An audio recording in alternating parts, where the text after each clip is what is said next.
Welcome, everyone, to the TJ and the Grumpy Old Man podcast, the sports podcast where we just talk sports and shoot the shit. Today, we're doing something a little different, Grump. We've done it before in the past, but we're going to be covering a little college bowl game action, right? College bowl games are picking up in intensity as well as talent on the field. Tonight, we're going to be covering Oregon Ducks against the Oklahoma Sooners. Grumpy Old Man. We'll be covering tomorrow the University of Pittsburgh against the University of Pittsburgh Panthers against the Michigan State Spartans. And we're going to be covering the college football playoffs, the semifinals, as well on Friday. So there is a lot of great college football action up ahead, ladies and gentlemen. And if you're new to the channel, we implore you to stick around a while. Subscribe to the YouTube channel, like on Facebook, and follow on Twitter. I'm your host, TJ, and with me here, as always, is the Grumpy Old Man. They say there's no shame in his game because he's always the same. That's me. Grump, how are you this evening? Fine, thank you.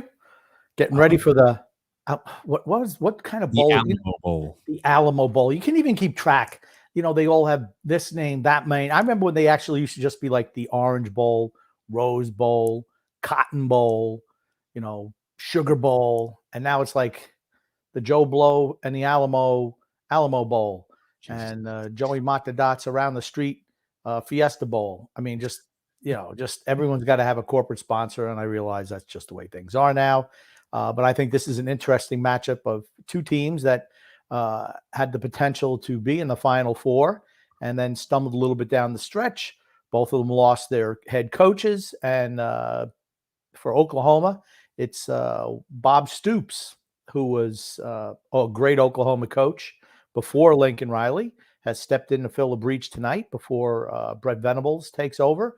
And Oregon lost Mario Cristobal, who went, I'm sorry, I thought his name was Marco. Shows you how much I care about him. Going to the University of Miami, and I don't know who's taken up for them yet. Dan Lanning, the defensive coordinator for the Georgia Bulldogs. Young Dan Lanning. He's actually still with Georgia at the moment. He's going to be in the college football playoffs on Friday, facing off against the Michigan Wolverines. He'll be still play calling there for the defense. But I'll tell you, Brent Venables, you're right. These are two teams that are somewhat similar situations. Head coaches leave. Both the head coaches, were highly prized head coaches this offseason, or I wouldn't even call it offseason yet. But this year, Mario Cristobal signs that huge contract in Miami. He goes back home, and Oregon immediately makes the reactionary move. Let's go ahead and bring in Dan Lanning, young defensive-minded coach, to combat that. And Brett Venables, another defensive-minded coach, headed here to Oklahoma to replace Lincoln Riley. Yeah, and we have Oregon is kicking off. Looks like they Grump. Yes, Grumpy Old Man. But I want to give a little bit more, right? Because kickoff is going on, right? It always goes to the end zone. But I want you to give us a little more, Grumpy Old Man, about Lincoln Riley and Mario Cristobal leaving. A little bit shocking for Oklahoma. You wonder what went on behind the scenes. It's just kind of weird, the timing. I mean, he was rumored to go to LSU. He said, no, I'm definitely not going to LSU. And the next day he says he's going to USC. And I think it was a smart move for him. A little bit of a setback for Oklahoma, to be honest with you. They've lost some recruits. They're moving to SEC, and I think in 2 years, but certainly a loss for that program because Lincoln Riley is an excellent college football coach. I think he's a great recruiter. Not so sure on how he is regarding a coach. I think he leaves a little bit to be desired. Oklahoma is going to start off here with the ball. It's a run, a dive up the middle. Oh, play action. And he goes ahead, and Caleb Williams gets rid of the ball, throws it out of bounds as he receives pressure in his face. Grumpy Old Man. So the Oklahoma Sooners are going to start off with a first down and completion, running the no-huddle hurry-up offense here as well. Yeah, Williams took over a few games in, took over for Spencer Rattler, a pitch to number 0, gains about 2. Now it's going to be 3rd and 8. Interesting though, Caleb Williams, really good athlete. He's not there as a quarterback yet, as a true freshman. and it was a big step for Riley to go to him after all the hoopla around Spencer Rattler, who was transferred to the University of South Carolina and will start there next year. I was about to say, you want to talk about something that was completely off the cuff that I never would have expected. That was it, grumpy old man. But they're looking at a 3rd and 8, 3rd and long. He goes ahead and completes the pass to the running back, but number 33, Oregon linebacker, right on him. I tell you, first drive for Oklahoma. Don't have much clicking just quite yet. That Oregon defense is looking tough and stout. I mean, that Oregon defense, quite a few impressive players on that team right now. Right, Thibodeau is not playing. He opted out of this game. Noah Sewell is fantastic, the middle linebacker for Oregon. Grumpy old man. And this kid, Michael Turk, is a really good punter. I mean, really good. And he shanks one. But Well, he didn't shank a Grump. It was a crappy pump, but it had a hell of a roll forward. He did get a really nice roll. But he's been at the 20-yard line. Yeah, he's been a really good punter for them. That's not one of his standard kicks. I think you'll see they did put a lot of pressure on him. Be interesting to see what happens. Just to get back to Caleb Williams a little bit, for me, he's, like I said, he's a good athlete and he's a good runner, but not there as a quarterback yet. And Oklahoma's issues all year has been offensively, where in previous years it was always their defense couldn't hold up. Their defense was much improved this year, but their offense stumbled. We've got Anthony Brown at quarterback here for Oregon. He passes it to Dye out of the backfield for a gain of about 4 yards. Travis Dye looking to build off of a good season he's had so far with the Oregon Ducks. And it looks like both teams are running the no huddle. I tell you, that's going to be a high-scoring game. It's 2nd and 4. It's a run, a power, and he goes ahead and hits the outside. He makes that missed tackle of the linebacker right about 2 or 3 yards off the line of scrimmage, and he's able to almost break an explosive play. Ooh, takes a bad angle, 23. Yeah, 23's got to make – White has to make that tackle right there. That's his play to make. He didn't do it. Yep, absolutely. You've got the read option here, and they hit Dye off to the side, and he goes ahead and catches it for another about 2 or 3 yard gain. Oregon is still running that hurry up offense, grumpy old man. We're going to see that on both sides all night. Yeah, I think that's a good offense to run in a bowl game. Usually, you can catch teams. Nobody's expecting you to run a no huddle to start a game. That's a certain. Oh my goodness! Not a bad. It wasn't a bad throw by. It was not a bad throw by Anthony Brown. It bounces off the hands of the receiver, gets popcorned up in the midair, and the Oklahoma Sooners are able to pick off the ball and able to stop some early momentum that was building for the Oregon Ducks. Yeah, that is a very good assessment right there. He's got to catch that ball. I mean, that's a nice throw by Brown. Hits the guy right in the hands, and a little bit behind it, but he still got to catch that ball. I'm sorry. I mean, there were 5 defenders around there too. I mean, he really threaded the needle. Nice throw, turnover. So, oh well, I'm rooting for Oklahoma anyway. So, Tony Cheese saying, I thought somehow TJ would time travel and start this 40 minutes early. No, Tony Cheese. Jarrell said, hi there again. Double podcast, I see. That's for certain. We're going to have a lot of general sports podcasts, a lot of these TJ and the Grumpy Old Man podcasts. I mean, a lot of the big bowl games are coming up around, and now with the NFL playoffs right around the corner, we're going to be covering those too. It's a great time for football, guys. Perfect football weather. Aaron G saying, quack, quack, quack, quack, quack. Go Ducks. I'm rooting for Oklahoma. Sorry, Aaron.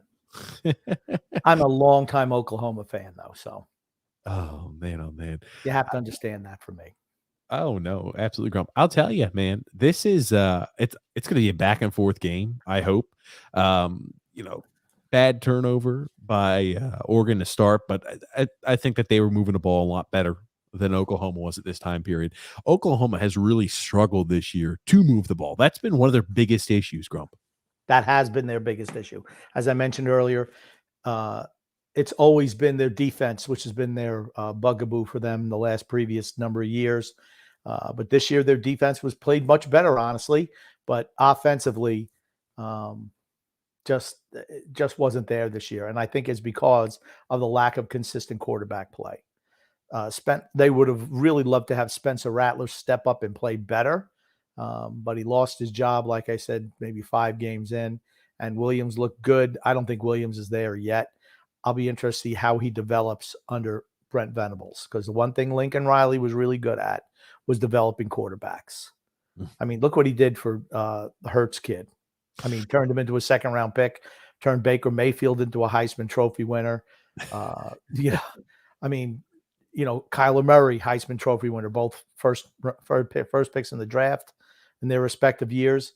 You can never question him as a guy who develops quarterbacks. And I think that's what kind of hurt Oklahoma and maybe fans immediately, is just the impact of recruiting.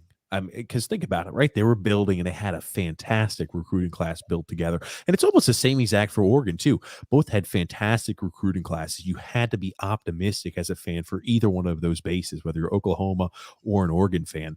And, you lose a little bit of the wind out of the sails when Lincoln Riley leaves. You had a fantastic 2023 recruiting class built together, number one quarterback, number one wide receiver, and not to mention all the guys that left in the transfer portal too that really hurt. Mario Cristobal was doing a hell of a job recruiting out in Oregon. Now, they didn't lose as many players to the transfer portal as Oklahoma did, but I tell you, both of these teams have to feel a little deflated with what they lost.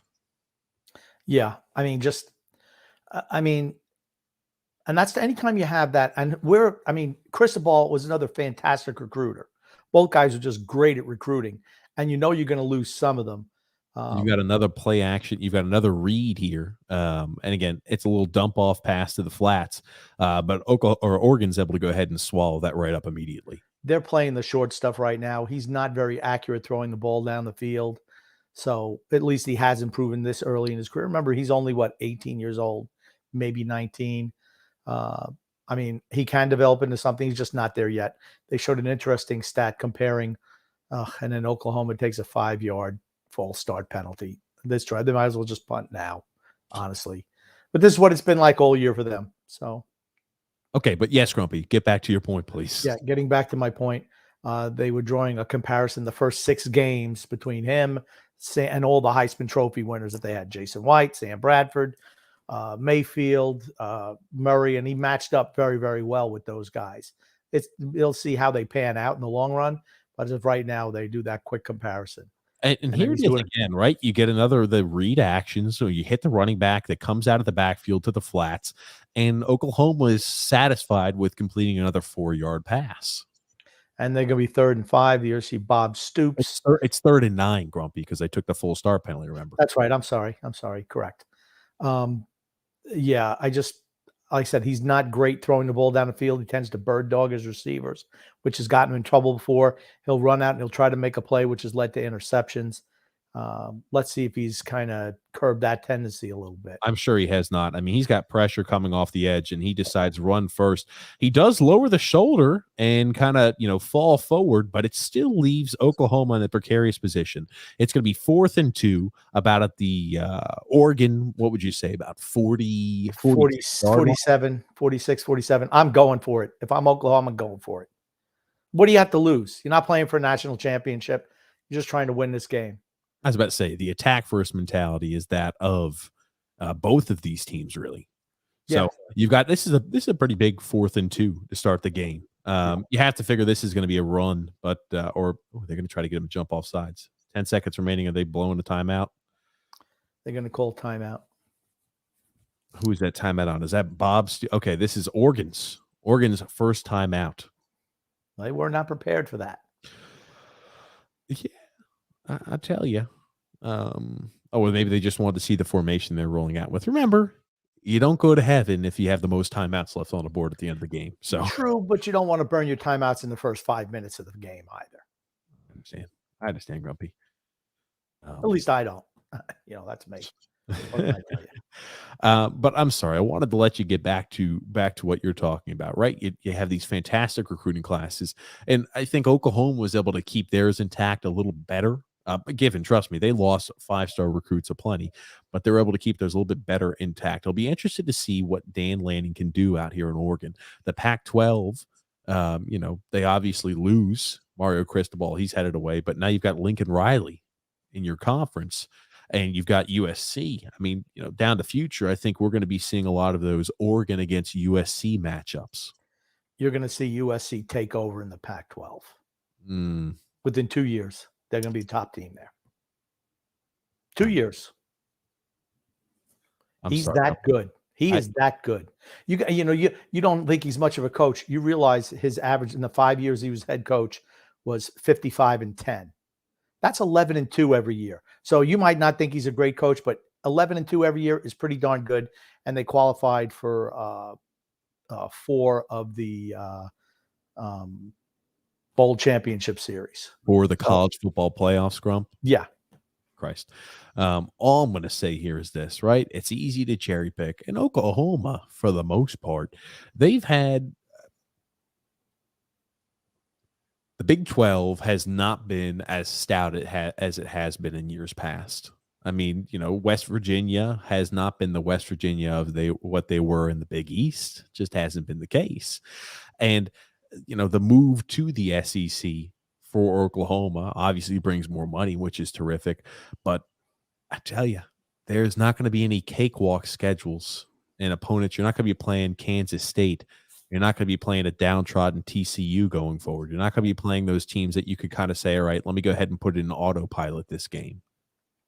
Yeah, here's the thing. Where they really lack is the fact that Lincoln Riley was able to get kids from the East Coast, from down south, from the West Coast to go to Oklahoma. They're not going to have that advantage anymore.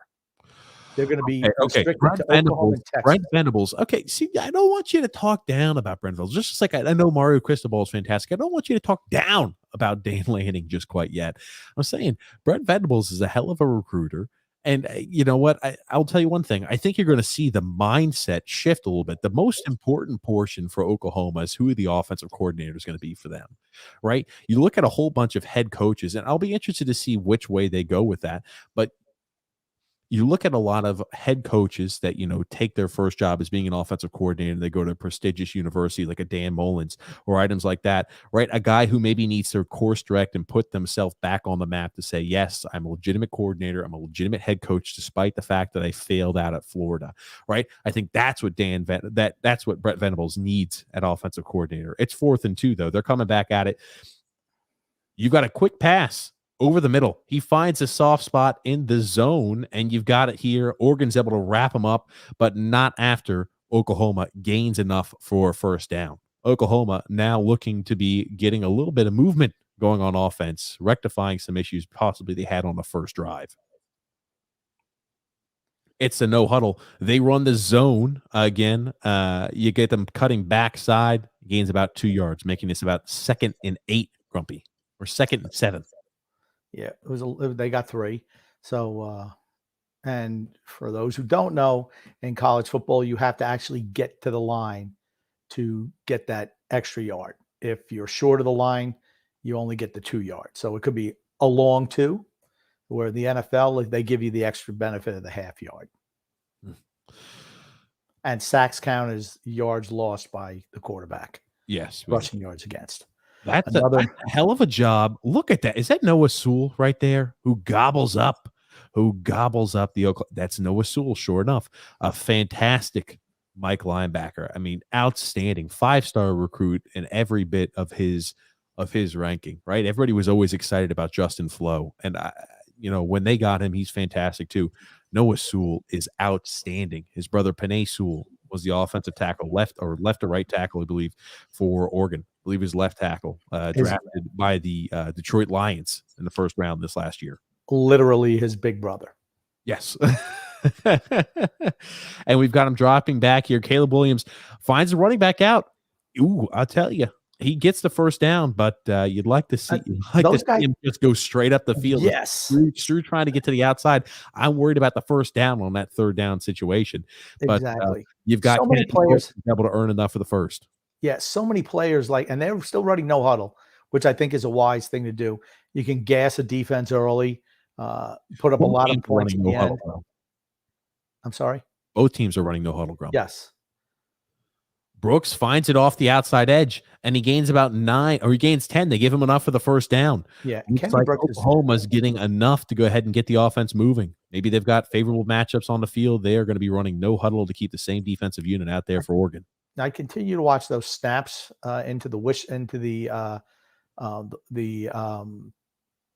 What, Grumpy? the shotgun, because that's two that have kind of been a little bit off to the right-hand side, and he's kind of bobbled them a little bit. Something to look forward to later in the game. And Kenny Brooks is a good back. Dude, he finds a cutback lane. That is good vision. Job. You talk about patience from the running back, right? He's hitting the outside zone. That's an outside zone play. But as he sees, again, the offensive line moving, he finds a cutback lane because he's patient. He's waiting. He goes ahead and hits the cutback lane. He's able to turn that play that should be about a 5 or 6 yard gain into a touchdown because of the patience in finding the cutback lane. That's an excellent job by the running back and a little bit of over pursuit by the Oregon Ducks defense. That being said, it looks like the game is going to start off with a 7-0 Oklahoma Sooners lead. Yeah, Kenny Brooks is a really, I don't know if he's underrated. He's a good back. I think some NFL team is going to be happy with him, particularly in today's NFL. He's able to do a lot of different things, and the kid misses the extra point. So it's like, as soon as I say 7-0, you miss an extra point. It's not like the professional extra points either, right? This is one of those situations where you're kicking from the 2 freaking yard line and you don't put the extra point in. Yikes! Yeah. I hope that doesn't come back to bite you in the ass if you're an Oklahoma Sooner. It will. It will. I just find he just, like I said, back to Kenny Brooks. He has really good vision. He has really good vision as a running back. He's not a big bruiser, but he's a 3-down back, which is what everybody's looking for nowadays. He's able to catch the ball out of the backfield. Not a power guy, but he knows how to read the blocks in front of him. Absolutely grumpy old man. I think this is going to be, as I'm sure is a shock to absolutely nobody, I'm sure this is going to be a high-scoring, high-octane game. Yeah, it has a feel of one of those 4-hour games. But honestly, I wouldn't be shocked at all if we're going to see a lot of scoring in the first half, and in the second half, after adjustments are made, we're going to start to see everything tighten up. The field start to tighten. You're about to see the offense maybe start to tighten up a bit. Well, or it could be the exact opposite. When running the no huddle, you gas the defenses, and then whoever has the ball last wins. Again, I'm not expecting this one to be a 65-56. It's going to be a high-scoring game, but I don't know. Both teams aren't putting up 50+. I don't think, at least. I don't know if it'll be 50+, but I mean, you've already had 3 changes of possessions here, and we're 6 minutes into the game? We shall see, Grump. We shall see. I tell you, this is an interesting game. I really think this is the first big game of college football bowl season. This is the first big one. And, it's unfortunate, right? You've seen a lot of the dilution of the product of the college bowl games because they've got a million different bowl games all across the place. So, I mean, this is the first big one. First 2 top 25 teams matching up here this evening. Speaking about something odd, did you happen to see what happened with UCLA, grumpy old man, and NC State? Yeah, UCLA bagged out of the bowl game how long before the beginning? 3 hours. 3 hours before the bowl game. You want to hear the other odd item about UCLA? They claimed it was because of COVID. They did have COVID, people out with COVID, but out of their 95 people on their roster between walk-ons and scholarship athletes, they still had 73 athletes that could suit up and play. And sounds like they jumped 73 people weren't enough to compete that evening. 3 hours before game time. Come on, you had to know something a little bit before then. But it looks like we're going to be resuming action here. Oklahoma is up 6-0 in the Alamo Bowl. Yeah, it just sounds like UCLA didn't want to play. I mean, you look at the Clemson game today, they had, I think, 18 guys out, and they played. 18 scholarship guys out. And, nobody opted out. You didn't see guys say, you know what, I'm not going to play in this game to improve my draft stock. And it says something about the program, honestly. Not a big fan of Clemson, but it does say something about the coaching staff that no one opts out. Now, I'll tell you that both of these teams do have a lot of young performers on them and a lot of reasons to be excited about the futures of these two organizations, despite losing, two outstanding coaches and recruiters for both of these teams, respectively. Right? They got a lot of young players. I mean, you look at Oklahoma's side, right? Mario Williams, fantastic defensive end. Caleb Williams, a quarterback that has a lot of room to grow. And you just go down the list and you think to yourself, oh yeah, Billy Bowman, right? There's so many different athletes on that team for both sides to where you say, oh yeah, there's a lot of reasons still to be optimistic. Got guys that could be really, really legitimate college and NFL players. And you go to Oregon, right? You got Troy Franklin having a fantastic freshman year. You've got, again, Noah Sewell, who's been fantastic. There's just a litany. There's a plethora of players who've been outstanding. Ooh, he almost makes that catch, Troy Franklin. But off his hands as he's blanketed. Should have made that catch. I just have something to comment with Brown. I see he's got his mouth guard in his helmet. I don't know what he's trying to protect with it, but I don't think he's using it as it's designed for. Well, a lot of guys don't wear mouth guards. Some people just chew gum, Grump. Well, here's the read option, and they go ahead and hand it off to Dye, and they go and they gash the Oklahoma defense for about a good solid 12-yard gain. It looked like he was swallowed up. It looked like initial contact was made at or near the line of scrimmage, and Dye, again, just because of the quick explosion, is able to go ahead and turn that into a 12-yard gain. Both teams are running the no-huddle offense. To me, it didn't look like he was touched running through that hole. Well, now you've got Anthony Brown is able to go ahead and gain 3 yards on a quarterback keeper. And this is how you wear out a defense. Get them on their heels, no rest in between plays, and that's why they're usually a lot more scoring at the end. Oklahoma's put on no pressure today at all. Oregon, despite the first drive ending in an interception, it looked like they have moved the ball so far early in this first quarter at will. That's a good pass by Anthony Brown to the edge of the field here towards the sidelines, hits the wide receiver in stride with enough power on it to prevent it from being picked. That's a good throw by Anthony Brown. And the same thing, Oklahoma again shifts out of what formation they were in. They were kind of caught moving at the snap, and enables Dye to pick up another 4 yards. Well, and here we go. Again, the no huddle. Anthony Brown keeps it once more. He gains about 2 yards. This is going to leave this as 3rd and 3 or about 3rd and 3 for the Oregon Ducks, grumpy old man. Yeah. Now, they've moved the ball through the air and on the ground. You have to think this is going to be an option. This has got to be a read option. I'm not even thinking pass here. I'm thinking read option between Dye, and if it's not there, have Brown maybe keep it or have maybe a pass out there on the edge. I mean, this needs to be a read option. Put the ball in the hands of your athletes. Tackling is going to be paramount in this game. Yes. The team that tackles better is going to win this game. And he gets the first down again. Now he's not even touched. That kid's not even touched until he's 2 or 3 yards past the line of scrimmage. Not even touched. Grumpy, it looks like the offensive lineman gets blown up. He makes contact. They make contact. Not with the running back. He didn't. Okay. Well, same thing. Not even touched. They're not even touched. They're running right through the first line of defense. They're not even touched running through the defensive line of Oklahoma, Grump. That's correct. Again, they're gashing them. And this Oregon offense has looked very potent. They look like they can move the ball at will, whether it's running or passing, and that does not bode well. It bodes for a long night for the Oklahoma defense. Again, absolutely no pressure at all. Pass is incomplete. Okay, there was pressure because that's what went ahead and forced he had forever to throw that ball. You get 3 seconds back there. That's forever. That's forever. That's forever.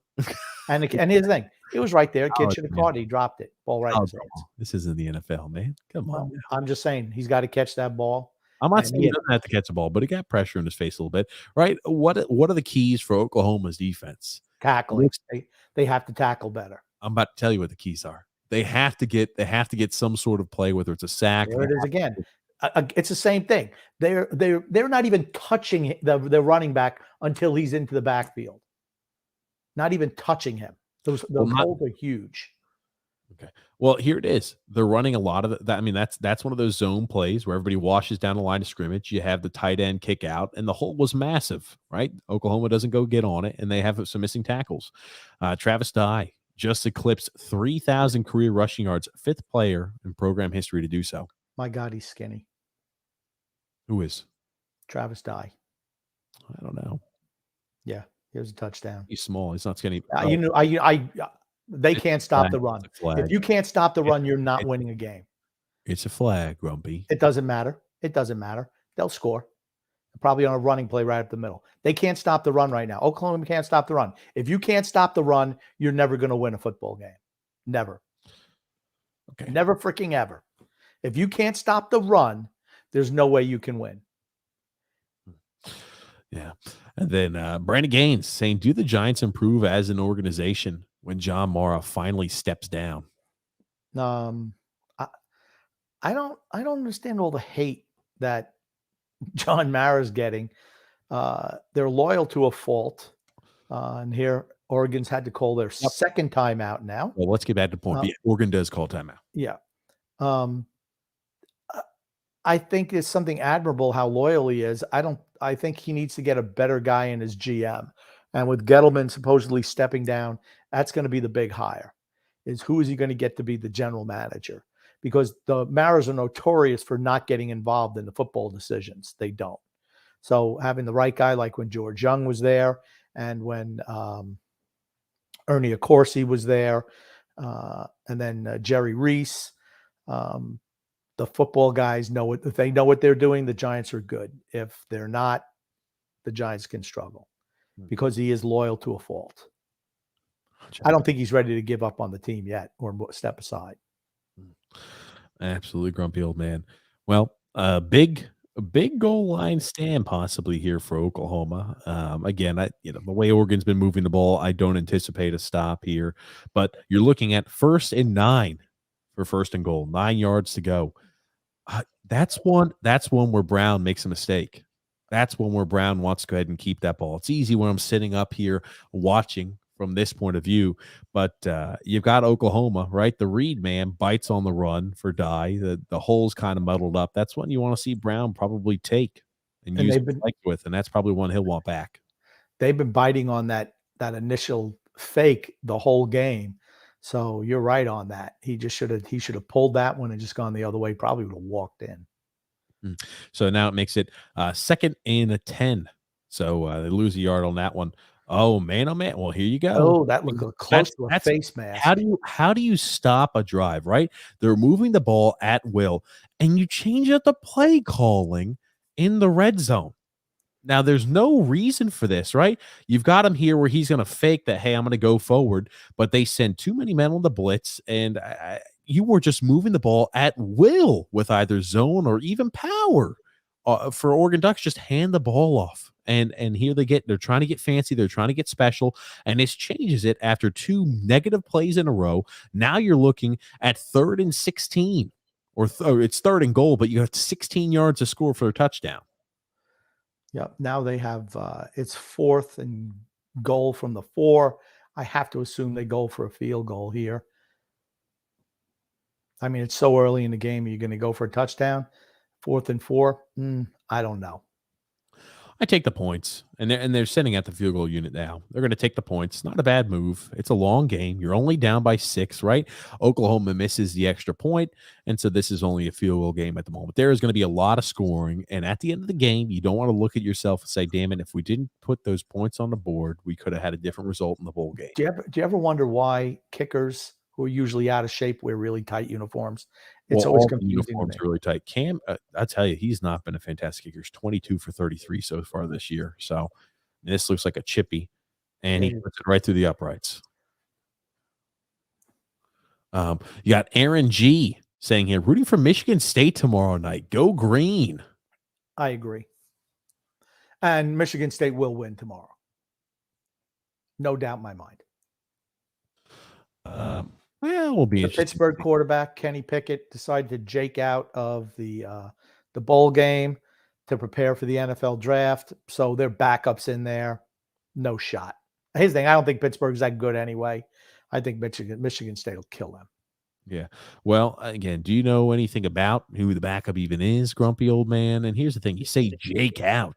Do you blame Kenny Pickett for sitting out of the bowl game, right? Offensive coordinator leaves. Now you have somebody new calling all the offensive plays.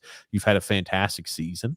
Do you blame him as the offensive coordinator now is out Yes. for sitting? Yes. Why? Absolutely. Play the game.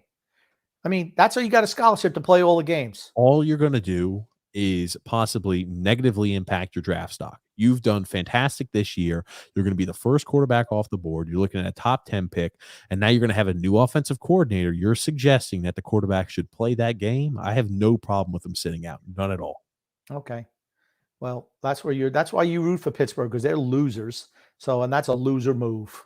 I'm Yeah. not surprised. Well, Grumpy, I would just love it if you could take the bias out and not root so hard for Oklahoma tonight. But we'll see. We'll see how it goes. Tony Cheese You is don't hear me. You're not hearing me saying anything that I don't see any of the Oklahoma guys backing out of this game. I didn't see anybody from Clemson backing out of this game to get ready for the draft.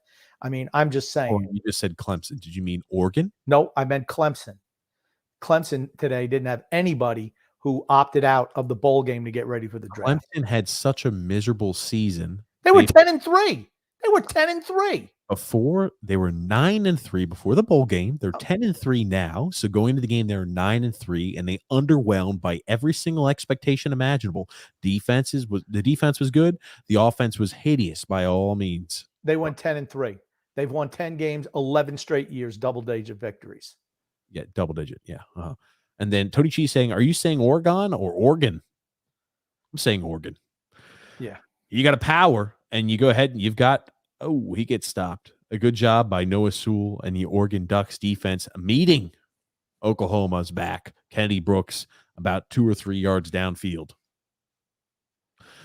Another short pass. Again. You're a little ahead of me, Grump, but that's fine. Okay. Ahead of me about 5-10 minutes or 5-10 seconds. But you've got that, right? That bubble screen. He's able to avoid and elude the first tackler. But here it is. You're looking at third and manageable, 3rd and 3. The way Oklahoma's been running the football, I'm running a power here. No need to try to make it fancy, right? If don't fix what's not broken. Yeah, I'm going with the pass. I'm going with the pass here. I don't think they've been running the ball particularly well, and I don't know. I just wish the guys, instead of dancing around out there, just get the first down. Everything doesn't have to be a 7. Snap the ball, kid. He could have a shot to have a guy. And they have here's the thing. You're telling them to snap the ball. It's a designed motion play, so they couldn't go ahead and snap the ball before the guy hit his motion. And he throws it away. And that's why you don't throw the freaking football on 3rd and 3. We've been running the football ad nauseum. They have not been running. They have not been running it that well. They were moving it with the quick pass. They had a couple of good runs, but for the most part, they've been stopped on the run. And they got lucky. Got an offside by Oregon. They did get bailed out with an offside. And it could have been because maybe that was the guy who couldn't get off the field. So, I mean, there was some guy that was rushing off the field. At some point, you have to see that and just snap the ball. Okay, you can't snap the ball until the player's gone through his progression. You don't want to have right there, snap the ball. He's allowed to run across the formation. Okay, Grump, they're not going to snap the ball before they got their player where they want him to be. If it's meant to be on. Okay, here's the thing, right? You're saying let's not run the football. They're getting about 4 or 5 yards every clip. Right, Grumpy, they're running the football well, just like Oregon's running the football well. When Oregon got in the red zone, no need to change up what's working. Keep running the freaking power. Keep running the zone. Yeah, I just wish they had more of a deep passing. 6 rushes, 37 yards. That's moving the ball at will. When you're averaging over 5 yards every carry, you're moving the ball at will. You had a couple of big runs in there, too. A 20-yarder. What was a touchdown? 2nd and 5, and right now here, it's going to be 3rd and 2. I'm going to let you know something. You run the ball again, Oklahoma. Don't try to freaking mix it up. Don't try to freaking overthink it. Run the football again. I like Bob Stoops. He did a really good job on the Fox telecasts every week. I really like him. I liked him when he was head coach of Oklahoma as well. And I mean, just says something about him as a person, right? They needed somebody to step in when Lincoln Riley got the new job just before the bowl game, and credit to him for just, anything for the organization. Good for him. Again, he came back for one game. Honestly, he probably enjoyed it too, right? He kind of misses coaching, right? You don't miss it, but you miss being around it. You don't miss all the long hours. But if you say, hey, here's one game we need you to come back for, man, I'm sure he was like, yes, I'd be more than happy to do it. Now, how would you say that Bob Stoops was as a coach? Bob Stoops, he did win one national championship, correct? Yep. He was a guy that was a fantastic recruiter and just came up short.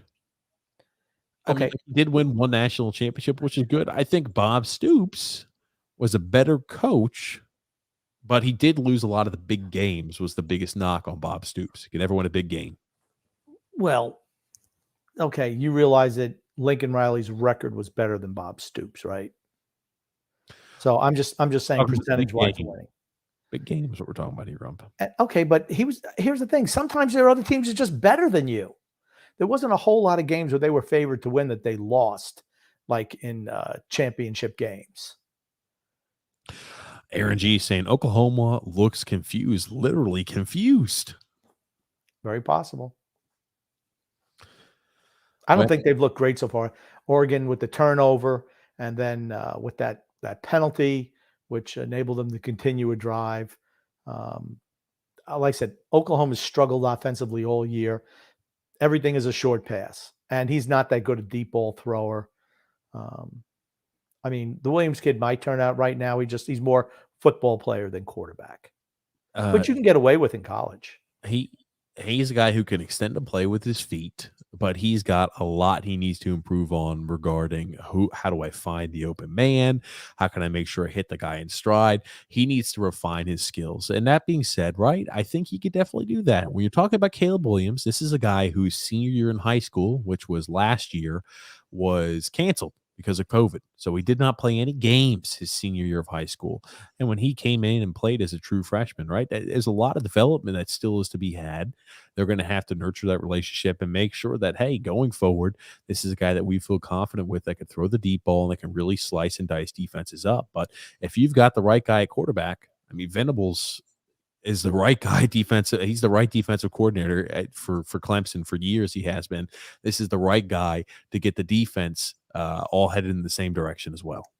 Yeah, but their defense was much improved this year, and I think it was they made a conscious effort, Oklahoma, that is, to recruit more defensive players in the last couple of years, because it was all offense before that, and that's why they were losing in the bowl championship series. So they were hoping to get that back, but they didn't have the quarterback this year. If they had a quarterback this year, they would have been in the Final Four instead of that fraud Cincinnati who's going to get just shit canned by Alabama. I'll tell you that one. They're going to get absolutely blown away by Alabama. That's one of those where I don't want to do it because it's just going to be an absolute shit show. And it'll be a blowout. I think Alabama's going to win the whole thing anyway. So, ooh, that's a little bit of a tricky play right there.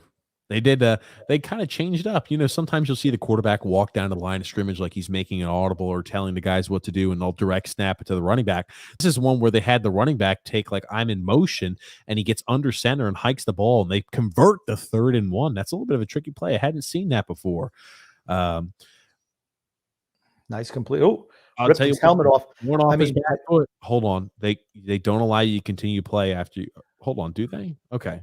Because it's funny, like offensive linemen, when they get their helmet removed in college football, they're not allowed to continue to play and continue blocking. But I wonder if this is one that they're going to bring it back or what they'll do on this. That should be a touchdown. The guy ripped his helmet off him as he's running. They should not stop. They're saying there's going to be a long discussion here because once the helmet's off, you cannot continue to proceed with play.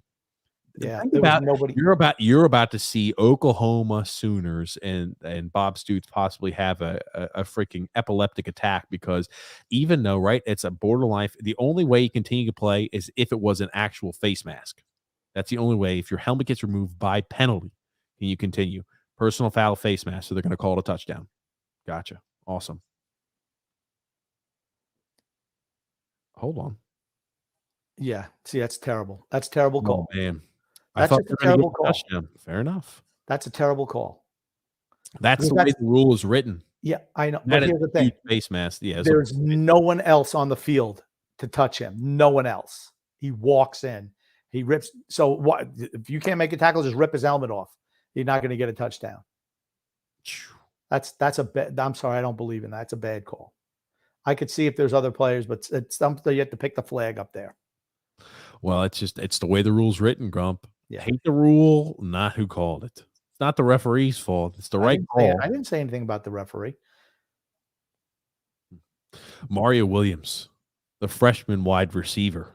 I think he was another 5-star prospect. You got Caleb Williams getting out here with a read option. He finds the outside edge and he exits. He goes out of bounds without taking a big hit. They get the first down. It's now 1st and goal. You would have liked to see him maybe fight for a few more yards. Yeah, and there's a flag. That'll be against Oklahoma. I'm sure it's holding. If I'm betting. Sure enough. Offensive holding. Yeah, just, Stoops is probably going, man, the kid rips the helmet off and it costs us 7 points. Oh, well, 6 points.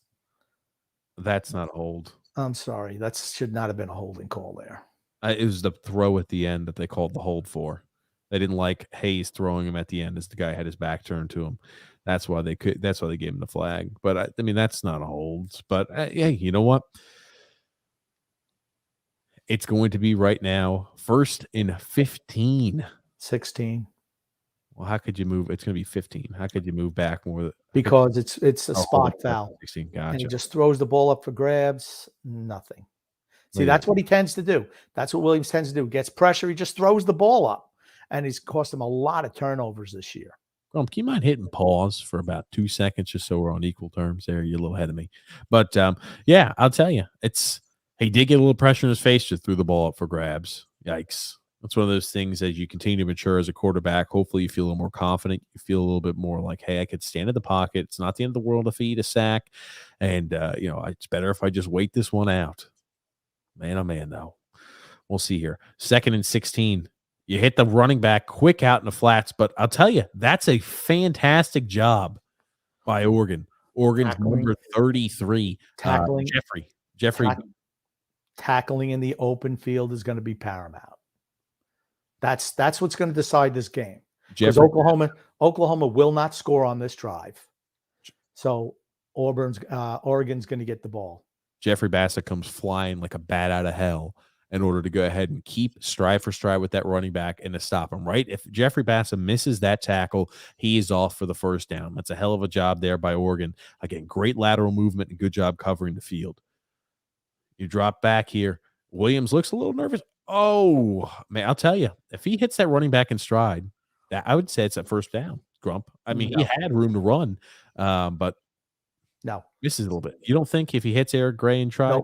Nope. There were 2 guys there that would have made that play. And here's the thing. This kid's going to miss this field goal. And that's the benefit of you took a 15-yard penalty and it saved 7 points off the board for you. You know what it's like? It's like when a guy gets burned on a deep pass or deep route and you see the defender just hold and grab the shit out of him in order to prevent him from scoring a touchdown, a wide open play, and they only get a 15-yard penalty because it's not a spot foul in college. That's kind of sort of similar to that. Oh, Grumpy, you put it right through the uprights. Oh, there you go. Still cost him 4 points. So So right now, Oregon's in good shape right now. They're just a touchdown down. Oregon, when they get in the red zone, don't overthink yourself. Continue to run the zone. Continue to run the power. Don't get fancy with it. Dye and the offensive line have been moving the Oklahoma Sooners defensive line. Things tend to tighten up when you get in the red zone, though. Okay, when you had it, you still move the ball, continue to run it. No need to worry about the option. No need to worry about the pass in the red zone. You've been moving the ball. Both of these teams have been very successful moving the ball on the ground today. Just have.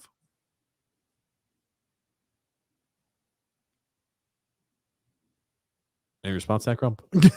No response. Grumpy, when a commercial, man, I want to see your face, Grumpy. I want to see you. I'll tell you, Dye's got about over 10 yards of carry at the moment. He's well on his way to a fantastic game. You talk about a guy who puts up 200-300 yards sometimes in every game. 65 yards already this early in the first quarter. Man, I don't think it'd be inconceivable to imagine him with 200 plus yards today, the way he's been playing so far. It's a little early yet. Okay, Grumpy. I mean, games have ebbs and flows. So, yeah. What I'm going to say is that he's off to a hot start. They're moving the ball at will, barring any injury. I could really see him having a whale of a day. That's all I'm going to say, Grumpy. Okay. Now, let me ask you this. Regarding the future of their programs, now both of these teams, their head coaches, right, Venables as well as Dan Lanning, both not here at the game. They both have interim coaches right now. at the moment. Now, what team does this game mean more to, do you think? I think it means more to Oklahoma. Because of Bob Stoops, right? Yeah. Yeah. I mean, they're the team that's going into the SEC. They need to be winning these games. They need to keep recruits. I mean, for me, Oregon, I don't know. I've never really been impressed by Oregon or really anybody from the Pac-12 for that matter. I just look at the Pac-12 as an inferior conference for the most part. The Big 12 isn't much better, but to me, of the Power 5 conferences, the Pac-12 has been the weakest of the bunch, and Oregon's never won anything either. Ever. Well, they've been to the college football playoffs before. Yeah, they never won anything. No. Okay. Well, I'm just saying that's a team that I think both of these teams are headed in the right direction. And Oregon, again, a little bit of a disappointing year for them. They're looking for the next guy quarterback, right? Herbert was fantastic for the Oregon Ducks, absolutely fantastic. And before him, you had Marcus Mariota. So they're looking for the next guy as a long-term solution for quarterback. Most are hoping it's going to be Byron Cardwell, but they'll have to see. I mean, I don't think Brown has looked poor so far today. Yeah, I'm sorry. They're looking for Ty Thompson. I'm sorry, Byron Cardwell's running back. But I mean, he's a graduate transfer, Grump. So this is last year eligibility he's got left, I believe.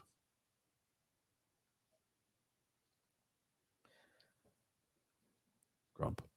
Yeah, I heard you. Okay, well, any type of response would be good, my friend. Any type of response.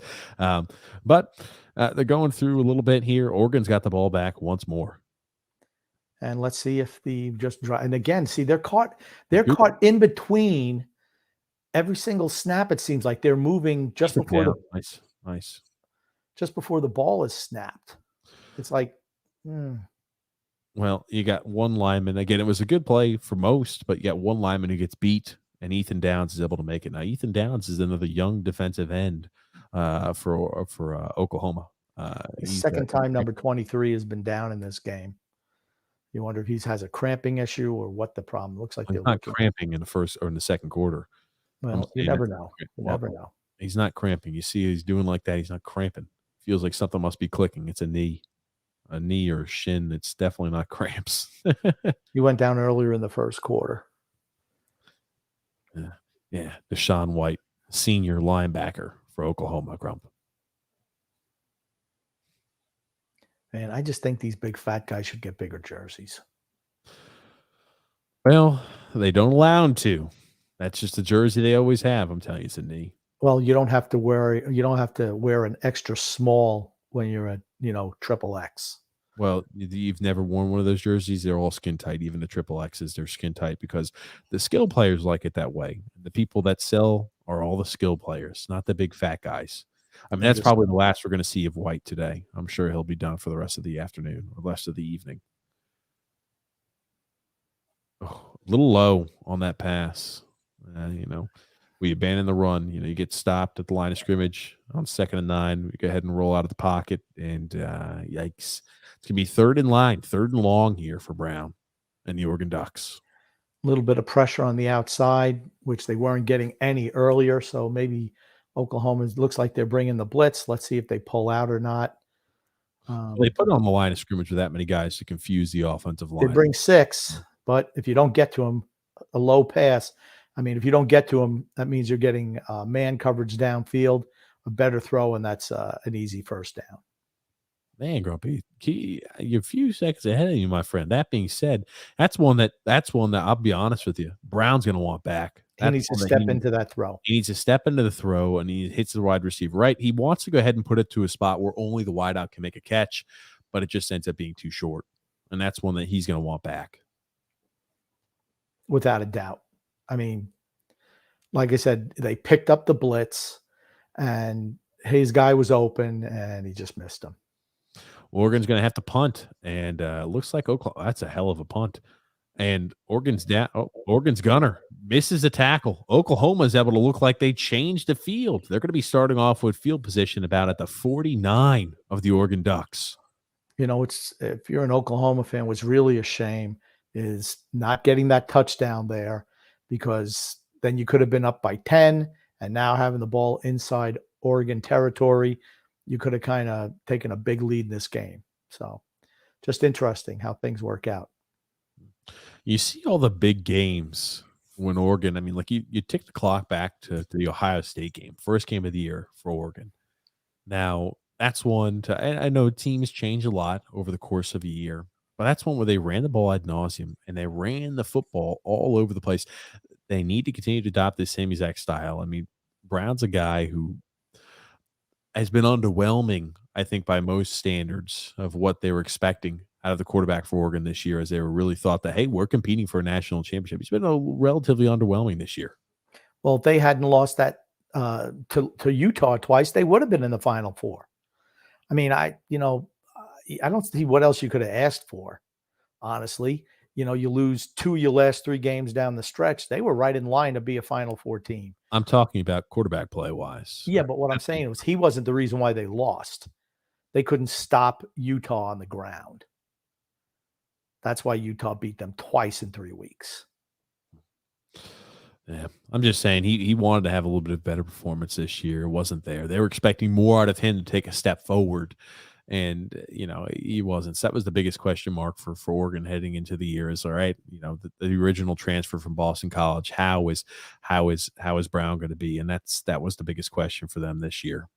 I'd tell you though, it's still a lot to build on for Oregon, right? If you're an Oregon fan, you got a lot to be excited about. You got a lot of young players there on offensive and the defensive side of the ball, a lot of young freshmen, even redshirt freshmen on the defensive side of the ball. Look at Grump, how many they only have one senior, like Thibodeau was there, but I'm seeing out of their starting lineup tonight, they don't have one. They've got one senior starter, Jordan Haple, at safety. That's the only senior I'm seeing here on that Oregon defense. Okay. That's starting tonight. Have you been impressed by the Oregon defense so far? Yeah. Well, I just the one thing is, there's certain players there's certain pieces and there's certain moments that I see. I mean, Thibodeau's leaving. He bailed out of the bowl game as well.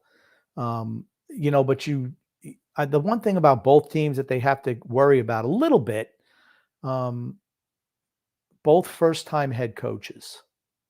So you really don't know how good they're going to be as head coaches. Very good coordinators, but how are they when they're the head guy? I mean, that's a big question that still has to be asked, I think. I'll tell you one thing. If you're talking about the more, I feel like steady out of the two of those items, it's got to be Venables, right?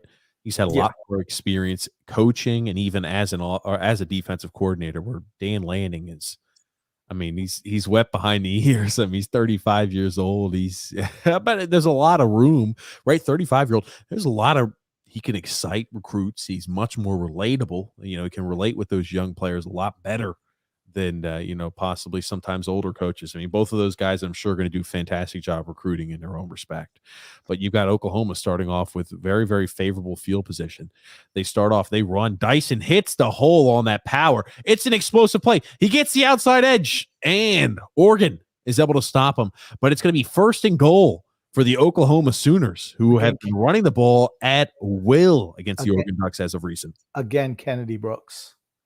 It's a good job. It's a good job of sealing. Yeah, I mean that's a hole they could drive a freaking Mack truck through, Grumpy.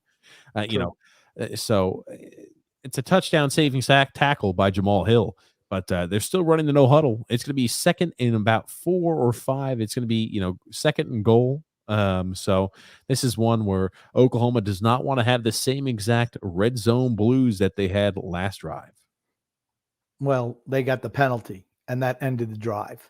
If they can stay ahead of the sticks, they're going to do okay. If they get behind the sticks on 1st down, I don't think their offense is good enough to get out of those holes. They haven't proved it all year. Taking a little bit of their time at the line of scrimmage on this play. Well, as long as guys can't sub out. And see, this is a play call that just doesn't make sense to me. It does not make sense. You run the read option power to where the quarterback has a chance to read, hey, I can give it to the running back or I can take it on the power. And it's too much of a slow developing play. How has Oklahoma been gashing defense? Quick powers as the hole's open for that minute second. We've got the running back hitting it quick and they're able to burst through the line. The dancing around. You can't dance around like that at the line of scrimmage when you're that close to the goal line. They don't have to look for anybody behind them. I mean, that play's never going to work. Not, when he keeps on dancing around, I want to lose in 2 yards. And Oregon sends the freaking house. They send a blitz. Holy crap. Caleb Williams throws off his back foot, but completes it to Stoops for the touchdown to Drake Stoops. I tell you one thing, that's going to be special for Drake Stoops today. I think that's Bob Stoops' son. It is. Okay. I know if it's son or grandson. I know how old he is. I didn't know, I know he's happy that his kid scored without a doubt. Yeah. Yep. I was about to say, because him and Drake Stoops, I'm sure he's happy about that. And I think he only made the team because his dad was Bob Stoops. What do you think? But he's a good this guy almost missed another extra point. I'm sorry. I hope the game doesn't come down to something where that kid has to hit a big kick because I don't think he's capable of it.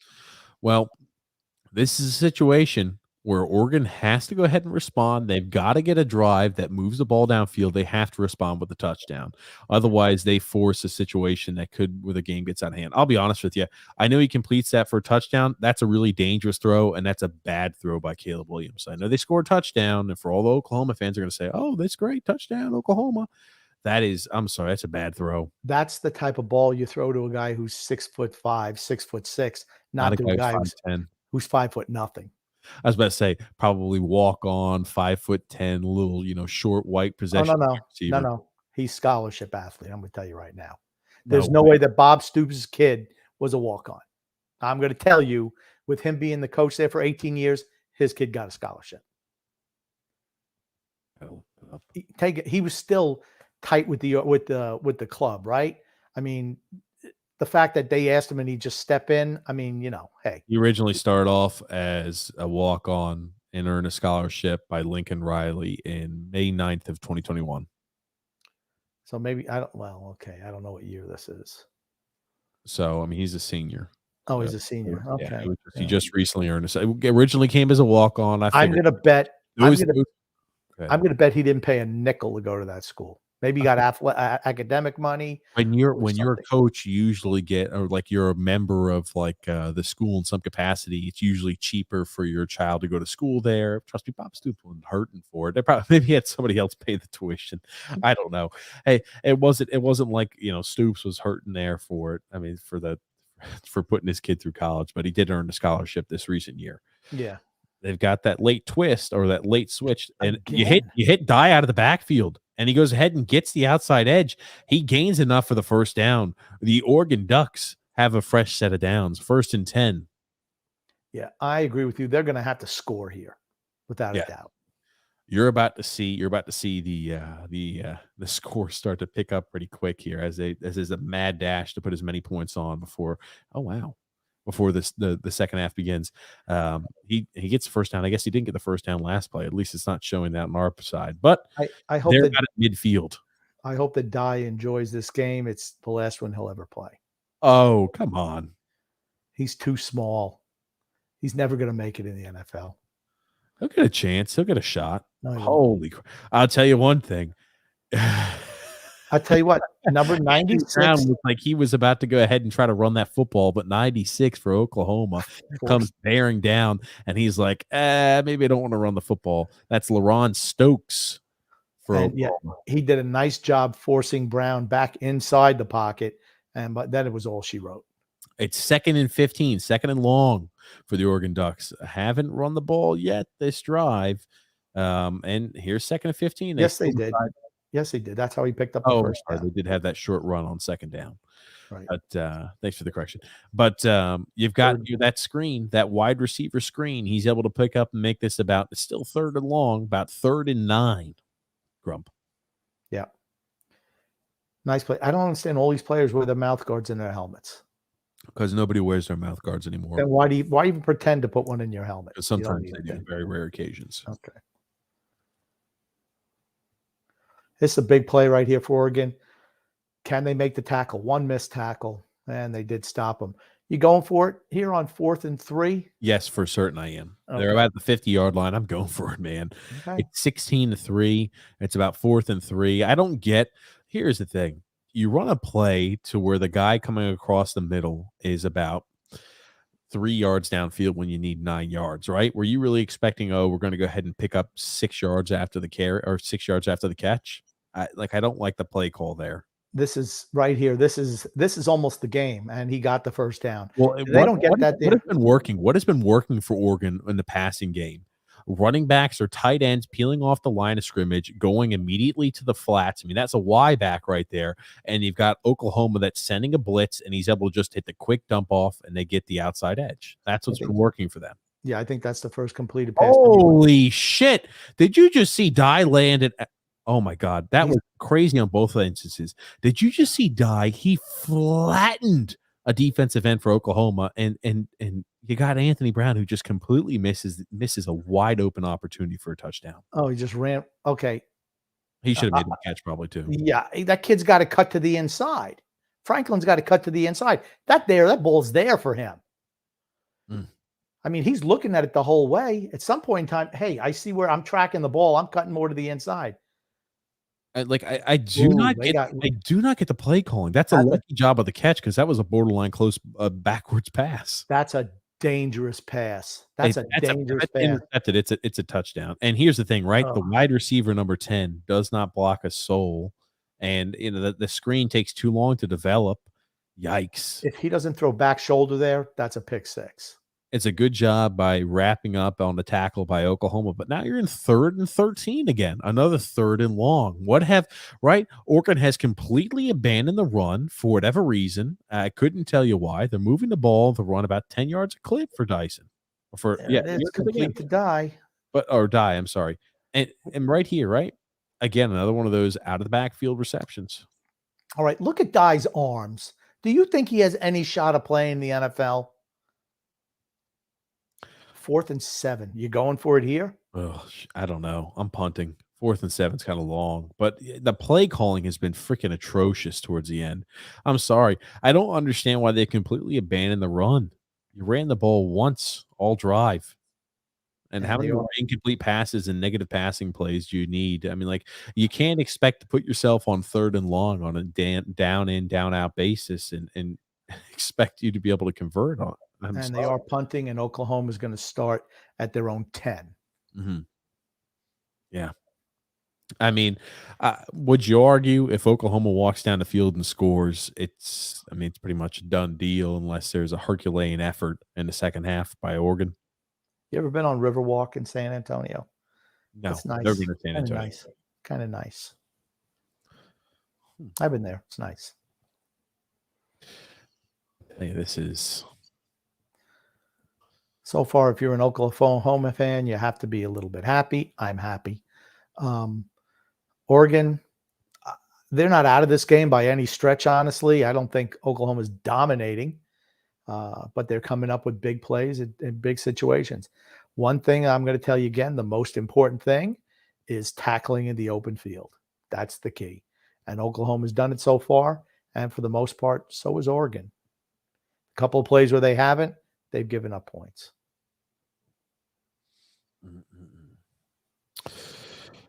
For certain it is. And do you have a score prediction for Alabama, Cincinnati? I'm telling you, my score prediction is, I almost wish we do that game just because it's going to be a shit show. I'm saying 40. I'm going to say it's going to be 48-10. And that might be spotting Cincinnati too many points. I know Alabama's defense hasn't been as good as it has been in the past, right? They gotten a few absolute, showdowns against. I think it was against Arkansas. It was a high scoring game, but I'll tell you, I think maybe they give up 10 points to Cincinnati. Yeah, I don't think so. I've watched Cincinnati play, and just to show you, right, Houston was like the threat to Cincinnati. Mm-hmm. And they were lucky to escape beating Auburn. I mean, And mind you, this is an Auburn team that's without Bo Nix, their starting quarterback. Yeah. 6-7 this year is Auburn. And, they took them down to the wire. Cincinnati has no shot. I just find it laughable that they're even top 4. I don't care if they were undefeated. There's no way they're in the top 4. No way. I agree with you. It's one of those things that has baffled me for quite some time, Crump. But I'll tell you, this has got all the makings of a game that could get out of hand, depending on what happens on this drive for Oklahoma. Well, usually the games that we call are very tightly contested. Just something I just wanted to mention that Sam Darnold is going to be starting for the Carolina Panthers this week, taking over Cam Newton, who's been 0-5 as a starter for the Carolina Panthers. Not surprised. No. Then they're showing the Outback Bowl. It's Penn State against Arkansas on Saturday at noon, and then the Citrus Bowl, Iowa against Kentucky at 1 o'clock on ABC. Talking about the two teams that we're covering today, they've got both teams have a good bit to do still recruiting wise, which we'll talk about here. But the reasons still to be excited, got a few big names and embers in the fire. But that's a hell of a job fighting for that first down, right? To get the outside edge. And the Oklahoma receiver, you've got, I think it's Reggie Grimes. He's able to fight his way for the first down. I'm sorry. That's Jalil Farquhar. Reggie Grimes' defense. There's Dyson. My God Almighty. I mean, our Kennedy Brooks. I tell you, I don't know why I keep thinking Dyson, like Dyson vacuums, but Kennedy Brooks with another 9-yard rush. He looks to be well over 100 yards in the first half. Was that Brooks or was that number 24? Oh, I'm sorry, 24. I'm thinking I just keep on giving the ball to Brooks, but he finds the outside edge. That's a ball that's supposed to be going up the middle, Grump. He bounces to the outside, but I'm sure there's going to be some sort of offensive holding on this. It could stop, a big play in the momentum that the Oklahoma Sooners have. Yep, sure enough, holding on the Oklahoma Sooners. Again, that was another run, I'm sorry, by Marcus Major. Number 52. See, their shirts don't look anywhere near as tight as the guys from Oregon. Not even close. Oklahoma's. It was a hold on the edge. Kind of got lazy, high hat, and kind of just reaching around. But there was no need for that hold either, because it wasn't like the running back was unable to bounce it to the outside. That's the toughest thing with the new holding rules. Well, they've been in for a long time, but a lot of times it's when disengaging from a guy when you have him tied up. Ugh. What Jesus? I don't know what that's worse on. Williams. It's not a great pass. But that's on Williams. Hits off of Willis's hands though, Grump. It's behind him. Okay, I gotta watch that replay if they show it to us. It happened so quick. I mean, he's not very accurate. He's just not. He's more athlete than quarterback. I think the Rattler kid is a better quarterback than he is. And Rattler's not much either. Yeah, he's prone to turnovers as well. Mm-hmm. Absolutely, Grump. He was on that Last Chance U show, wasn't he? No. Mm-mm. He was on the number one, QB1 or whatever it was, recruit number 1. 3rd and 8 for Oklahoma. They complete the first down. Williams throws a beam across the middle of the field, and Oklahoma is working now with a fresh set of downs. Completion. He just in the pocket. He just doesn't look comfortable in the pocket. He looks like he wants to run and move and dance all the time. It leads to inaccurate passes. When you aren't always set. When you've got happy feet back there, leads to poor decisions and not accurate throws is right. That is a hell of a cut. That is a hell of a cut by Eric Gray. And he's able to get back to the inside. He avoids a tackler at the line of scrimmage. He gets enough for the first down for the Oklahoma Sooners. And a nice option choice by Williams. He held that ball till the last second. And that was Noah Sewell. He evaded Noah Sewell at the line of scrimmage. It's a little uncharacteristic there by Sewell, a guy who is a tackling machine. You really like that guy, don't you? But Noah Sewell's he's an impressive linebacker. It looks like Williams has all day. He airs it out long to a wide open Oklahoma Sooner for the touchdown. Grumpy old man. Sooners now off to Marvin Mims. Sooners up big. Yeah, this is Oregon in the future. You're seeing what they're going to be in the future. What do you mean? Getting rolled by teams that are good. It might even be next year. A lot of young. Okay, they have like 9 freshman defensive starters, Grump. I'm just saying. They're all freshmen now? I thought they were underclassmen. I didn't realize that. They're all underclassmen. Well, here it is, right? It's like they give us the odd portion because with the way COVID works, anybody who played in 2020 technically didn't have to record that as an active year. So technically, if like let's say you even redshirt and you got there 2019 was your first year on campus, you redshirted, and then 2020 was COVID. Technically, 2021 you were a freshman if you wanted to be. If they wanted to go ahead and keep your scholarship like that, they've got a lot of young freshmen / sophomores on that defense. That's all I'm saying. And the offense has got to get something moving. As I mentioned before, you got to keep the defense off the field. You've got to get some momentum going. And now you're going to be running up you're going to be running the 2-minute offense if you're Oregon, and you're not going to be running the ball enough, right? What has been successful for Oregon earlier on this game, Grumpy? Hasn't been passing, been running the football. And they've completely strayed away from that for whatever God knows reason. They still have time if they just want to implement their, their game plan, but not too much time, if you know what I mean. I'm sorry. You can still run your game plan. You've got one timeout left this half. You've got, again, a clock stops after every first down or anytime somebody goes out of bounds. You've got to get some offense going. You have to stop Oklahoma's run game. If you can't stop their run game, again, if you can't stop the run, you're not winning games. If a team can run you at will, you're not going to win that game. The run game opened up that pass, that bomb down the field. It was the run game. Yep. Yeah.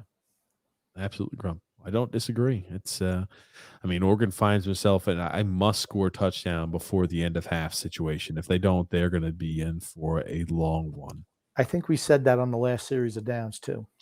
I'm just saying that, I said that they needed to score last time and need to stop Oklahoma. They didn't do either of those. So now, right now, they're down by 20. It's 23-3, Grump. I mean, yikes. Yikes, man. And away. Yikes. Tell you, not a good situation right now for Oregon. Very true. I want to talk about recruiting classes, though. Both teams still have a lot of work to do recruiting-wise, grumpy old man. You look at Oregon and Dan Lanning. He's got a lot to do. Only 7 individuals signed for this year's recruiting class. They still have a few hard commits, 3 hard commits, but only 7 in the recruiting class. There's still a lot of work that Dan Lanning needs to do. And, there's plenty of time still left to do it. Unfortunately, with the early signing period, it puts coaches that go into, new challenges as a disadvantage because, they sign in mid-December. And all these coaches that are going through the coaching carousel and coaches that get fired or coaches that move on to new positions, it leaves these programs in a little bit of a scramble mode at the last second to try to salvage their recruiting class and to bring in a new head coach. And now they've got to recruit from scratch, and only having a few weeks to do so or a week or two is not enough time. So they're almost always shooting for the February final signing day. I tell you, what do you think about the rule where guys can fair catch the ball inside the field to play and they get it to 25? I don't mind it. That's the way football's moving. I don't like it. If you really take the ball out, you really have to be thinking, I can make a big return. I personally liked when we got to see every return because occasionally you'd see those moments of brilliance and you'd see a lot of those kickoff returns for touchdowns. But now that you could just fair catch it without even touching the ball, a lot of people just say, screw it, I'll take it at the 25-yard line instead of trying to make a return. Grump, I'm speaking to you. I heard you. I heard you. I don't think you did because you weren't paying any attention. No, I heard what you said. I just saw. I don't know where you are in the game. I'm having some weather here, which is having my game going in and out. So I don't know where you are. We're at the 4-minute mark, and Oregon has the football. 4 minutes. Okay, let me know when you get to 3:46. Jesus, way far ahead of me again, per the usual. How did you end up 15 minutes ahead of? How did you end up 15 seconds ahead of me, Grump? I had to change. Like I said, the rain is coming down the satellite dish. I've lost high def, so I had to watch in lower def. Well, right now we're at 3 minutes and 46 seconds. Okay. And here's Oregon, right? Running the football, another 3 yards on 4 yards, right? You run it, you pound it enough, you're going to go ahead and wear defense down. You're going to keep drives. It's about prolonging drives and scoring touchdowns. That kid has never seen a weight room. That die kid has never seen a weight room. Oh, man, I tell you, don't keep crashing on the kid. Ever. He's a good college back. I'm just saying he's not going to play in the pros. And here you go. Brown is able to get out of the pocket, makes a good cut. Ethan Downs chases him down from behind, no pun intended. But right now, Oregon has got the ball at the Oklahoma Sooners 42-yard line. That's a hell of an effort play by Downs, because if he doesn't make the tackle there, he's probably picking up another 5. Nice little okey-doke move on number 26. Oh, they're sitting on it right there. Die only picks up about 2 yards on the rush. But still, hey, man, keep running the football. Yeah, it's urgent that they put 7 points on the board here. Can't be anything less. A field goal is a loss. And if you can stop them, because remember, Oregon gets the ball to start the second half. That's it. Well, as you're talking over that, that's a hell of a play right there by Brown. He's got the outside edge and pressure coming off. He's able to evade that would-be tackler for the sack, to avoid the sack. He gets out of the pocket. It's an incomplete pass, but just avoiding the sack right there is a huge play. This is a big third down. 3rd and 8 with 2 minutes and 35 seconds left, Grumpy, in the half. Yeah. Like I said, if they can get 7 points here, stop Oklahoma, they get the ball to start the second half, they score again, they're right back in the game. But things have to, they have to score here. I don't think they can turn the ball over here. Uh-oh. Looks like it is a flag. Oh, man. Oh. Anytime you see that start by Oregon, yikes. Pre-snap penalties almost always on the offense. A full start by Oregon. I'm not even going to try to pronounce that name. A full start by 71 for the Oregon Ducks. Now, backing the chains up, making it 3rd and 13, Grump. Yikes. Again, another 3rd and long situation. Oregon is shooting themselves in the foot, putting themselves in 3rd and longs way too often to be successful. And you've got, Jesus freaking Christ, 71. What the are you looking at? He lets his man walk right in as a tackle. He lets the end walk right in unimpeded. I wish they would show the replay so we can look at that one more time. This is a 4th down that Oregon has to go for, but Christ almighty, are they going to ever pick up any sort of pressure? So what's it going to be? Start and then doesn't pick up the end blitz. Yikes. So it's going to be 4th and what? 4th and 2 is what we're going to be looking at here, Grump. Okay. So they picked up a nice chunk of that yardage then. Oh, my God. Well, here it is. You get stopped. They send a blitz off the edge, and the read, they're just right for the read to work. You have to have numbers in your advantage. And Oklahoma sends 3 on that. He sends 3 on that blitz, and they were looking for a borderline horse collar, is what they were saying. Is what I'm sure Oregon Ducks quarterback there was looking for. But he gets them, and man, oh man, this could turn ugly quick, Crumpy old man. This could turn ugly quick. Yikes. Well, they can't let Oklahoma score here going into half. We keep saying that, but they still have 2 minutes left on the way Oklahoma's moved the football. I mean, I think it's a reality that they could score again. Yikes. Not good. Not good for Oregon. I hope this game tightens up a bit and makes it interesting in the second half. But Caleb Williams, I'm sure, is feeling very confident. 12 for 16 so far today with 129 yards and 2 touchdowns. He's got to feel confident himself, throwing off his back foot on certain passes and just finding small receivers in the end zone. He's probably feeling it a bit. They don't need to do anything stupid. And you've got a big run here, grumpy old man, by Eric Gray. And it's almost enough to get the first down. It gets 9 yards. The Oklahoma Sooners are almost at the 50-yard line again. Wow. They're running the no huddle. And mind you, they still have timeouts and the clock stops every single first down.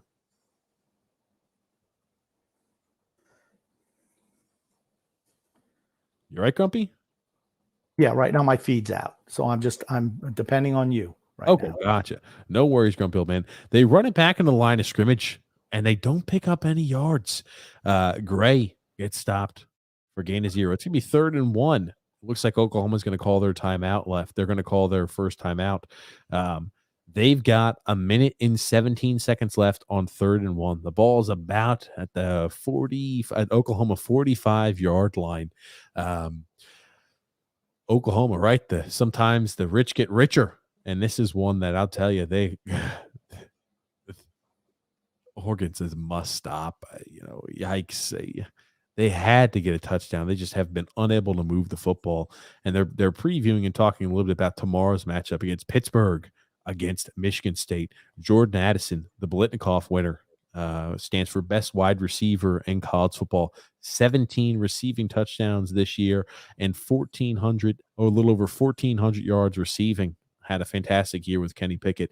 So they're featuring that game. It's going to be a nice matchup between Walker and the Michigan State Spartans against the Pittsburgh Panthers. Grumpy old man. I don't think Pittsburgh has a shot in hell against Michigan State. Nick Patty might surprise you. And it's a design run. It's a design quarterback run, and it's a power, and Williams is able to collect enough for the first down. This is a scenario. He gets out of bounds, and you've got the ball about at the 40. You got the ball for Oklahoma at the Oregon 45-yard line. 1 minute and 13 seconds left. Still plenty of time left to put up more points if you're the Oklahoma Sooners, and just be an absolute dagger in the back for the Oregon Ducks. Caleb Williams gets pressure on him in the face. He throws the ball up for grabs, and he is upset. It looks like a miscommunication between Caleb Williams and Mario Williams, and he was open. He had him beat, but just didn't have the arm on it. He wanted Williams to come back to that ball. Williams didn't do so. Yeah, you see that a lot in college, though. Did your feed back up, Grump? No. I'll let you know when my feed's back up. They're showing the rush defense for the Oregon Ducks is 34th in the nation, only surrendering 128 rushing yards a game. They've surrendered more rushing yards in the first half already. Holy, my goodness gracious, Grumpy old man. You talk about running and moving the ball at will. Kennedy Brooks just carrying would-be tacklers of the Oregon Ducks on his back. He collects about a 13-yard gain on what is a tough run. Kennedy Brooks now has 9 carries and 98 yards on the evening with a touchdown. They're moving the ball at will. 47 seconds left at about the Oregon 30-yard line. It's another run to Brooks. Brooks makes a cut. He sees a vision. He gets the outside edge. Kennedy Brooks scores the touchdown. The Oklahoma Sooners are up 30 to 3. Well, over the Oregon Ducks. 29-3. Well, if they hit I'm assuming they're going to hit the extra point, but the last time I did that, they missed. But that's a 29-yard touchdown run by Kennedy Brooks. He gets the outside edge. Just like you'd mentioned, tackling was so important. You have the over pursuit by the Oregon Ducks. And I mean, you've got the corner right there, Dante Manning, who is expecting them to bounce it outside, and he cuts right inside. Dante Manning is unable to make the tackle. He's then bounces it to the outside edge, and a touchdown for Kennedy Brooks. A fantastic job running the ball. He's had a really good afternoon here. You mentioned, hey, what can Kennedy Brooks bring to a team? He's making every single case of, hey, look at me earlier on in a draft pick, right? I'm playing against a really good run defense, and I'm putting up yards ad nauseum. Look at me.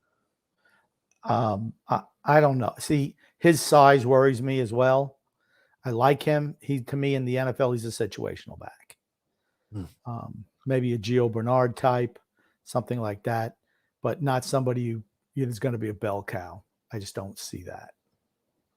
It was a nice block by Jermaine Hall on the edge. You might be able to argue it's a little bit of a holding by him, but I mean, a lot of holding goes on each and every one of those plays. But one thing all the Oklahoma wide receivers and running backs can do is block. They're all And very good the blockers. commitment by those skilled players to block is extremely important when you're looking for buy-in. A lot of times you get those prima donna positions. They're like, I just want to run the football. I just want to catch the ball. I want to block. I don't want to do anything additional. And it's always good when you see all the members of your team selling out. Yeah, and that's a hallmark of Oklahoma teams, though, is the blocking ability of the wide receivers and the running backs. Who would have thought we'd see a 30-3 game at halftime? There is 31 seconds left for the Oregon Ducks. And what I don't want to see here is it looks like Brown is already doing this. Jesus, man, I tell you, looks like he's hanging his head a bit. Not good to see out of your quarterback, who has struggled, to say the least today. And that offense has really been pedestrian at best. Right, they're moving the ball well, running the ball, and they get too far. I mean, you can pretty much just not throw all the time for them, right? Now the game plan is out the window. points. Game plan's out the window now. You talk about a team that came in moving the ball at will, and a bad drop by your Oregon Ducks receiver, and then you go ahead and it forces interception, and they get stopped in the red zone due to poor play calling. And how quick the narrative changes. Very true. They complete a short pass to get out of bounds to stop the clock. 25 seconds remaining. Oregon has one timeout. They are at their 27-yard line. Again, they're trying to hit everything out. Oh, man, he stays in bounds. And the clock keeps ticking. I'm shocked at Oregon. Man, I'll tell you, they let a little bit of time drain off before they called that timeout. They wanted to probably utilize that. Well, it's a first down, too, so I think they'll let a few seconds burn off the clock more than I'd like to. But he's yelling at him. I guess, oh, no, they're saying he got out of bounds. I thought a few seconds ticked off the clock. No, never mind. They was inbounds, but they let a little too much time dip off. It's like every single one of these Oregon calls, Grump, are everything is I need to get to the flats and then make a short little 5 or 6 yard pass downfield to my wide receiver. And that shows you as a quarterback that you don't feel too confident. And if Oklahoma just makes tackles and keeps the play in front of them, they can't lose the game. You can't give up big plays here. Well, there's only 3 seconds left. They call their last timeout for Oregon, and this is an assistant coach who's in over his head. Yes, and that's what you see. Wide receiver coach and passing game coordinator from 2020 till present day.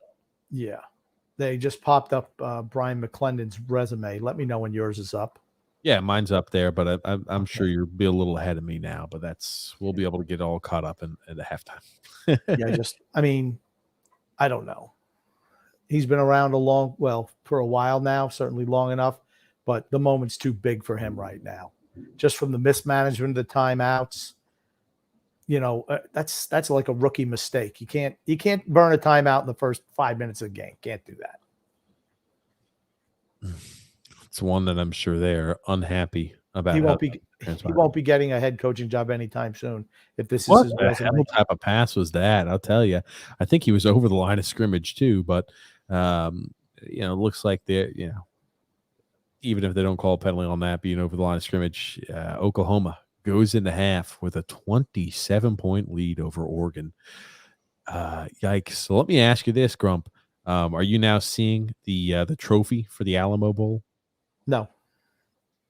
I'm behind you. Okay. I will speed up to catch up. I've got a Wendy's commercial now on my screen. Oh, who doesn't love some Wendy's, man? Haven't eaten dinner. I can go for a little Wendy's, Grump. Yeah, Wendy's is nice. But I'll tell you now, let me ask you this. Obviously, Bob Stoops and that Oklahoma Sooners team is fired up. They are 100% ready to go, ready to play. We've seen better offense out of them than I would argue we've seen at all under Lincoln Riley as head coach. I just don't think Oregon's that good. So the team that beat Ohio State isn't that good?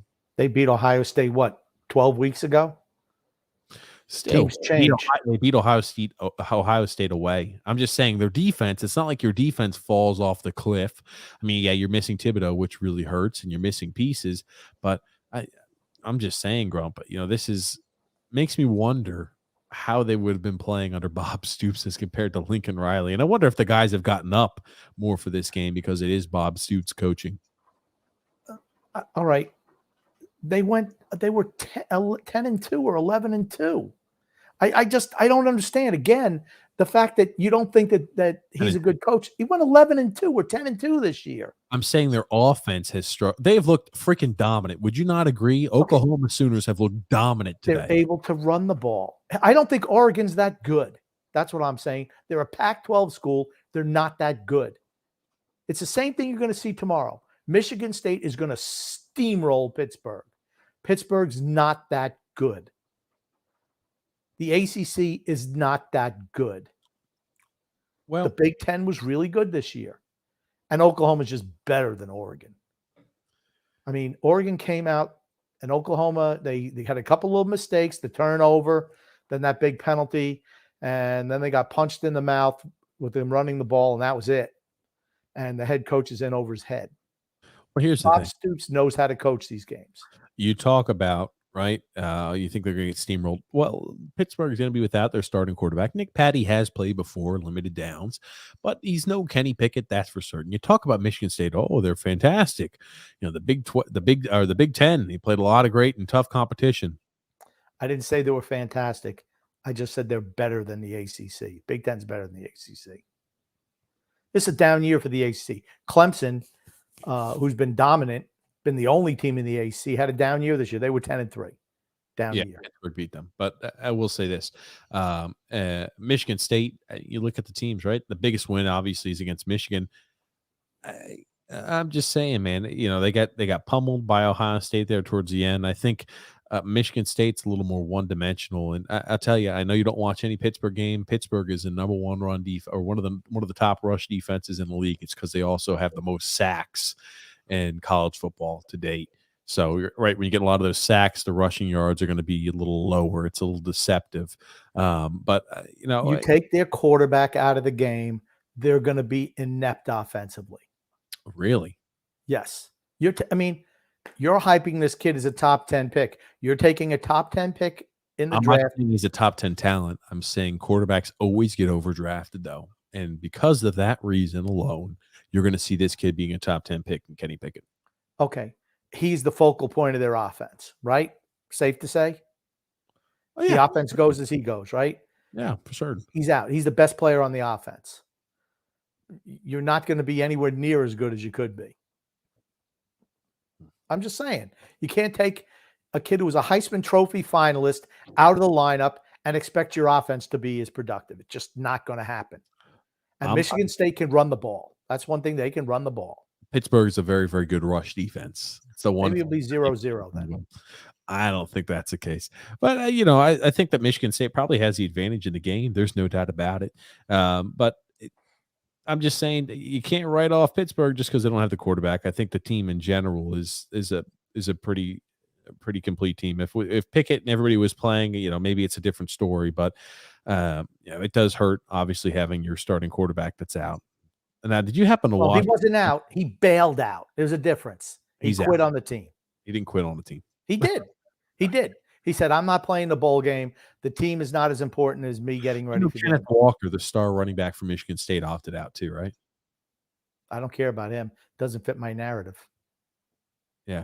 So what happened was Kenneth Walker opted out, and then like 6 hours later, Kenny Pickett opted out. So you got a lot of players that opted out. That's all I'm going to say. Yeah, I don't like that opting out thing. I think it's just ridiculous.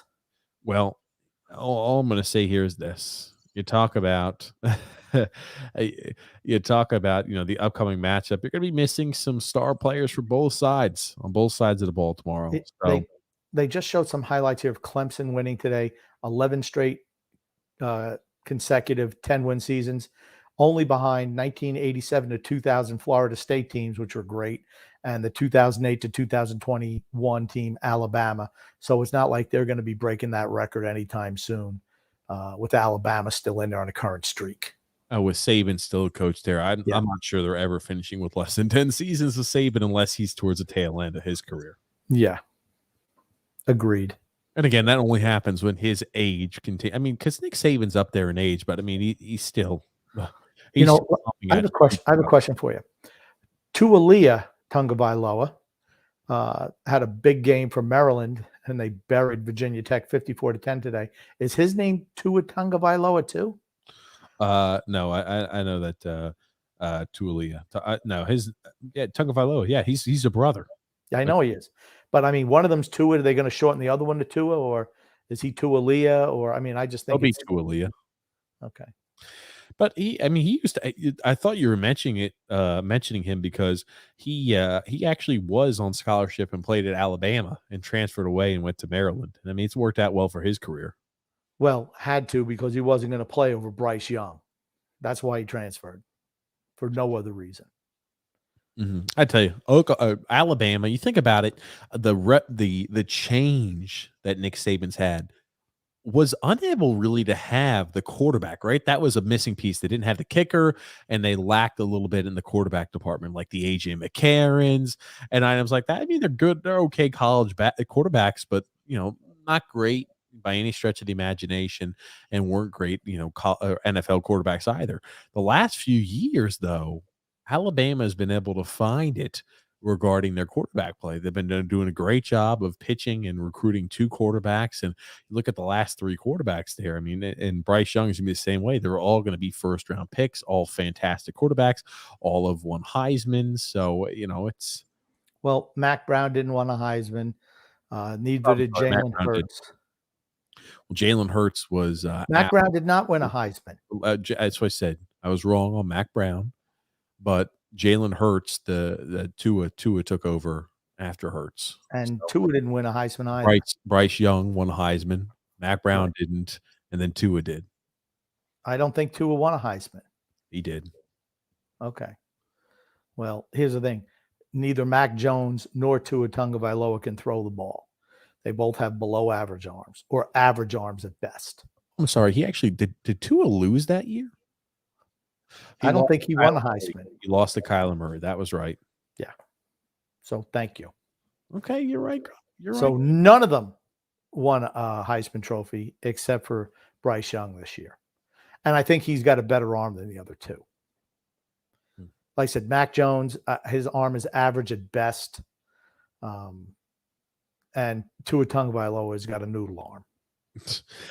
I will tell you this, though. I mean, for Alabama, right, they've been having these quarterbacks that have been picked early in the first round, year after year after year. It's got to be an easy recruiting tool. You could just say, "Oh, look at Tua. He's a top 10 pick. Okay, look at Mac Brown. He's a top 15 pick. Okay, look at Bryce Young when he's selected. He's another top 10 pick." You're just going to go down the list, and I mean, it just starts recruiting for itself, and that's really the change that you've seen in Alabama, right? They were always like run centric, like with the Mark Ingrams, and was always pass second. Now with the way they've been recruiting and the design of the team they've had, I mean, I would argue that passing, they're even more deadly they are than running the football. I think the thing is they're getting better wide receivers. That helps. Yeah, I mean, their wide receiver talent is second to none, right? You got Jerry Jeudy, Henry Ruggs, Waddle. I mean, the Jameson kid who's there now. I mean, they got some real talent at the wide receiver spot, and they play pro style offense. Nick Saban, former NFL coach, tight with Bill Belichick. I mean, a program like that just recruits for itself, honestly. So, I mean, Alabama is going to be good for a long time. Jalen Hurts had to go to Oklahoma to develop into any type of quarterback because all he was a runner for Alabama. He was never a great thrower of the ball. And Lincoln Riley helped him get drafted in the second round. I mean, even now with the Eagles, I don't think he's that great. He's a good athlete once again, and a great football player, but not a great quarterback. There's a difference. I say it a lot. There's a difference. Now, Nick Saban's 70 years old, Grump. Yeah. You wonder how much longer he'll be coaching for. Do you think he's going to be a guy like Joe Paterno, where he's going to coach until they say essentially get out of it, get out? Yeah, well, they only told Joe Paterno to get out because of the scandal. He wouldn't have left otherwise. Well, no, I'm just saying. Well, I mean, they told Joe Paterno to get out because of the scandal, but or Lou Holtz, right? Lou Holtz was eventually told to, hey, get out when he got of age. But do you think he's going to be of that ilk, where he's going to coach until they essentially say we're moving on from you, or do you think he'll step down on his own volition? He looks great for 70 years old. I think he's got another 5 years in him at least. I'm just saying. I mean, like, how long did Lou Holtz coach for? I don't know. I think he finished up, I believe, at South Carolina. But I mean, I just think Saban's kind of a different animal, just different. I think he's another guy who's a great college football coach, a great recruiter. Lou Holtz retired. Lou Holtz retired before. He's 84 years old now. He retired after the 2004 season. So he would have been technically 68. He would have been younger than 70, I was about to say. Are you all right, Grumpy? Oh. Yeah, I'm having a drink. Is that okay? No, not okay. No drinks allowed, Grump. Yeah, I just, they're just kind of breaking down. I just think of Georgia. Georgia might beat Michigan, but they have no shot of beating Alabama. None. Absolutely none. They don't think they can beat Alabama. Okay, Georgia doesn't have the quarterback either. Bennett's not the answer quarterback. They don't have the quarterback. Georgia, that's what they've been missing. They don't have the quarterback. They don't have the coach to beat Alabama.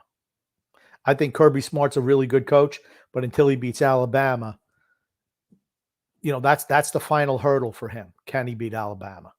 So far, he's not been able to. Now, I know you asked me what I thought the final score was going to be between between both of the teams, between Cincinnati and Alabama. What do you think the final score is going to be between that matchup? I think 45-10 or something low. 42. I literally said 45-10. Yeah, 42-10. I don't think the game's gonna be close. No, I just don't. I just don't. Now, here's the thing: Alabama has not looked good all year, with the exception against Georgia. They up their level of physicality. If they come out and play like that against Cincinnati, it might be 59-10.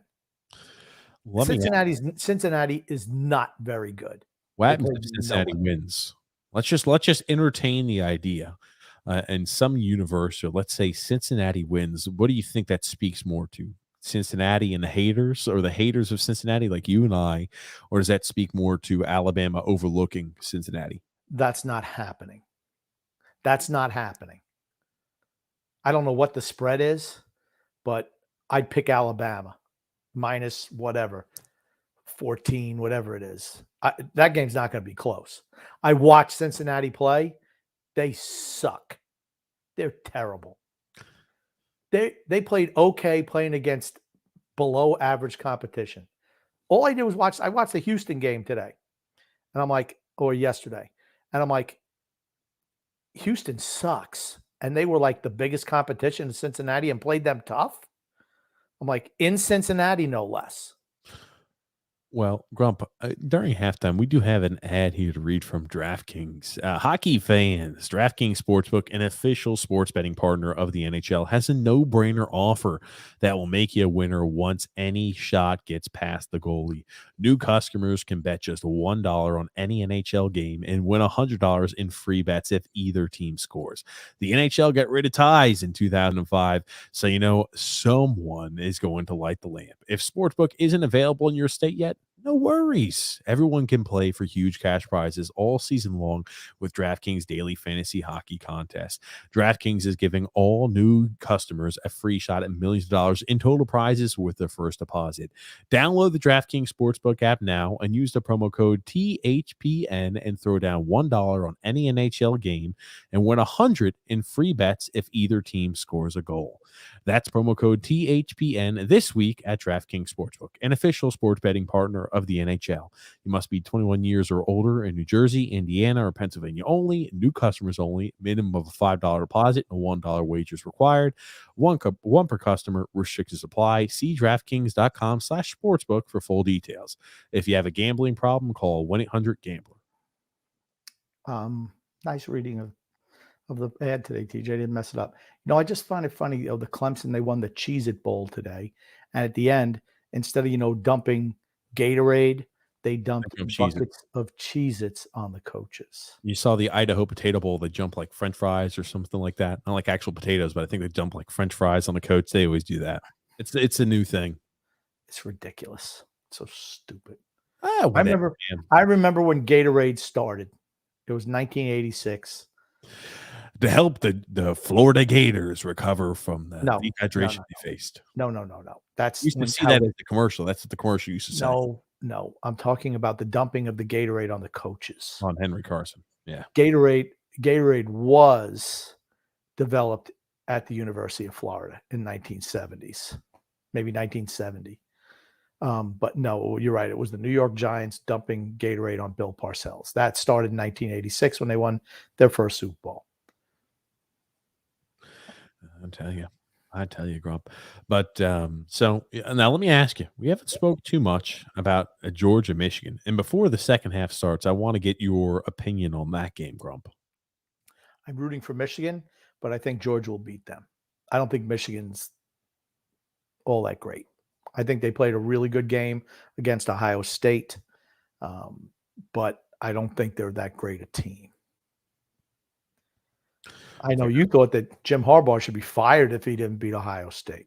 Not what I said. And you're taking things out of context. I said if Jim Harbaugh does not win, would he be on a hot seat? Right? I mean, you come into Michigan. This is the first time he ever beat Ohio State. True. I mean, he'd never beaten Ohio State. He's been there for like 7 years, or maybe it was 5 years. 5 years. Sure, it's not 6. This might have been the 6th year, maybe. Okay, yeah, this would have been the 6th year in a row losing to Ohio State, and they're ready to take the next level, right? They got past the miserable Brady Hoke days, and now they're starting to see a little bit of progression. Michigan was, but you wonder yourself, okay, would Harbaugh have just been like a stepping stone as a head coach? You got to beat Ohio State. You can't lose year in and year out to Ohio State if you're the Michigan head coach. I'm sorry, it's just how it works. Yeah, but he's turned that program around. They were totally decimated when Brady Hoke was there. He came in and rescued that program and brought him back to prominence once again. It takes time. It just does. He'd never been a college coach before. He was only a pro coach. So it took a little bit of time. That's not true. Okay. So you messed up two things. He's been there for 7 years, and he used to coach Stanford before he took the job with the 49ers. Oh, that's right. I'm sorry. He was at Stanford. That's right. My bad. He was at Stanford. So, I mean, he'd been there 7 years. If they lost again, this has been the 7th loss in a row he had against Ohio State. So, I mean, he lost the prior 6. I'm just saying, right? If that's what I was wondering. I'm like, would he be on the hot seat? Right? They have always said, could he get over the hump? This year, he finally did, and he finally beat Ohio State. What was the year that San Francisco lost to Baltimore in the Super Bowl? 2011? 2012? 2000, yes, it's 2012. Okay, I think it was 2012. Okay. You need to let me know when the kickoff starts because I know I'm ahead of you right now. So it was a 2012-13 season. The game was played February 3rd of 2013, but it was that 2012 year. Okay. So hold on, you're already at kickoff? They're getting ready to kick off now. I got my main feed back up. I'm going to pause it when they're getting ready to kick off the ball. Just let me know when they're kicking off the ball. I got it. Don't you worry, Grumpy. I tell you, it's funny. One of the announcers is Andre Ware, and I think he won a Heisman Trophy playing for the University of Houston back in the day. Yeah, but you look at him now, it's like, man, he's all grown up. I remember him playing. I'm like, oh man, that's Andre Ware. I can't believe it. He just, he looks like an adult now as opposed to a kid. Now he's a guy who busted out of the NFL. Totally. Yeah. Well, I mean, a lot of quarterbacks bust out of the NFL. Yeah. Well, he was one of the new breed coaches, and it just didn't pan out. One of the new what? You said breed? New breed. He would have been much better in today's NFL than he was back then. Gotcha. Makes a little more sense. I was about to say I wasn't picking up on what you were putting down, Grump. But I tell you, this opening possession, Oregon has to score. They've got to do it quick, and you got to force a 3-and-out against Oklahoma, right? You've almost essentially have to put up 14 unanswered points immediately, and then you're like, all right, now it's a 2-score game, and you're a little bit closer. But from Anthony Brown, he has not had a great game. Interception was not his fault. It was a bad drop and passing up of the ball to the Oklahoma Sooners. But I mean, you have to have a really, really good half for Anthony Brown And for a guy that was looking, we're at kickoff, Grump. They just kicked the ball off. Okay. Oregon electing to receive the football. Oh, and they only get to about the 18-yard line. To be honest with you, I don't understand why they just don't automatically just say, hey, I'm fair catching and taking the ball to 25. I don't know why they didn't bother having the kickoff then. Why do you even bother having the kickoff? Just by chance that you want to actually receive. If you can fair catch the ball in play and get it to 25, they shouldn't even have the kickoff. I think you should reward a kicker for being able to place the ball without having it go through the end zone. Make a play. Well, here's the thing, right? What's the first play Oregon comes out with? A run right there. We're moving the ball at will. Travis Dye gets a run. They get a 10-yard gain. When you're running the power and they weren't just sitting on it, you were able to move the ball well. I've never seen a running back with that little muscle tone. Well, here's again. Travis Dye hits the hole. He hits the power, and he turns this into explosive play. He runs through a few arm tackles about 5 or 6 yards after the line of scrimmage, and he's able to really go ahead and bust one off here for Oregon. This is not how Bob Stoops wanted to start the second half. I'll tell you one thing, Bob Stoops is going to be yelling at he's going to be yelling at the defense because I'm telling you, Oregon will score on this drive, and it will be a convincing score where they just move right down the field. And I'm telling you, Bob Stoops will be pissed off. And here, wide receiver screen. Oh, my God. Nice little move by 14 by Oregon. I don't understand why the corner went to outside of the blocker there. I mean, why is that the move for him? He sees where the guy is. I contain. He wants to make sure a guy doesn't get to the outside edge. Force him back inside. Maybe he gets another 2 or 3 yards that prevents a huge gain. Or you got Oklahoma though sitting a little bit more on the rush. They hold Byron Cardwell to only a 2 or 3 yard gain. The yard breakdown by quarter. Oklahoma only has 183 total yards of offense. Yeah, it's not like they've been dominant. I don't think they've had fantastic field position.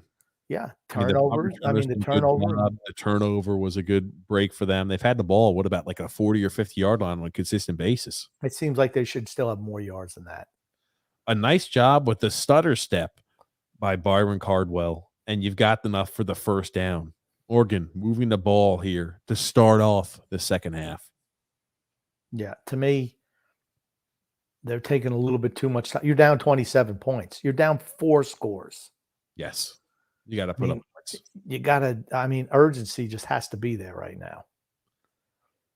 And again, I'll tell you one thing. Anthony Brown gets happy feet, and Jesus, he gets happy feet like no other. Well, there was a guy out there, so kudos to the kid picking up the guy on the Oklahoma sideline after he run him over there. No, I'm talking about when he was sitting in the pocket was still steady, and he started to see it moving back to him. He just starts dancing around back there looking for how can I run and evade this, right? That's what happens when you have athletic quarterbacks, because they're able to do things with their feet that normal quarterbacks are not able to do. Well, normal. Old-time pocket passes were able to do. Right. So they were not able to do it. So they flee. And they try to create with their legs as well by getting into open space like that. And sometimes you tend to fall back on that as opposed to, just stay in the pocket and go through your progressions. Broyles, the safety, comes up hard and stops the Oregon Ducks at the line of scrimmage. Big 3rd and 10, right? Oregon's been getting in trouble because all these third down conversions they have to convert are all 3rd and long. You've got Anthony Brown, who threads the needle in between the Oklahoma Sooners zone, and he completes the pass, grumpy old man, for a fresh set of downs for the Oregon Ducks to Isaiah Crocker. He's got a good arm. I could see him certainly getting drafted next year. I could see that. I think there's enough tools. He's a senior this year, so it's not next year. It would be this year's draft. That's what I mean. And there's a touchdown by no arms.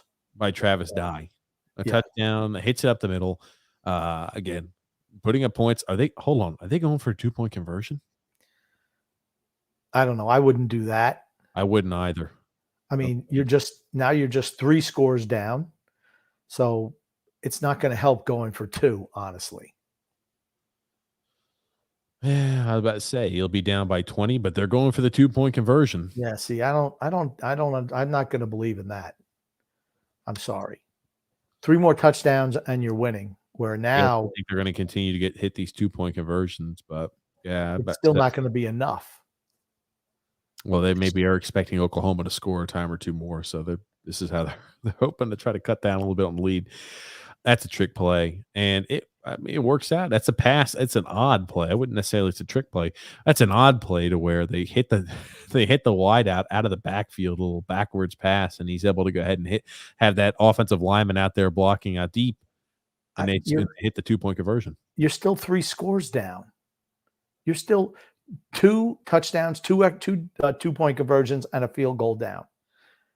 I mean, so what it does is if you score, it only requires 2 touchdowns and 2 more additional 2-point conversions in a field goal game's tied.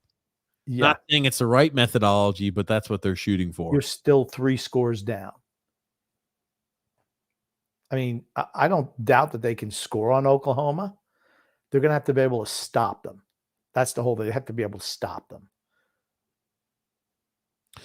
I don't disagree. That's the most important factor But for the Oregon Ducks. To come out and start the second half, that's what they had to do. Score in short order.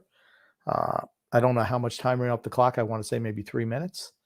I mean, still maybe a little bit more than that, but still that's what they needed to do. And they did it.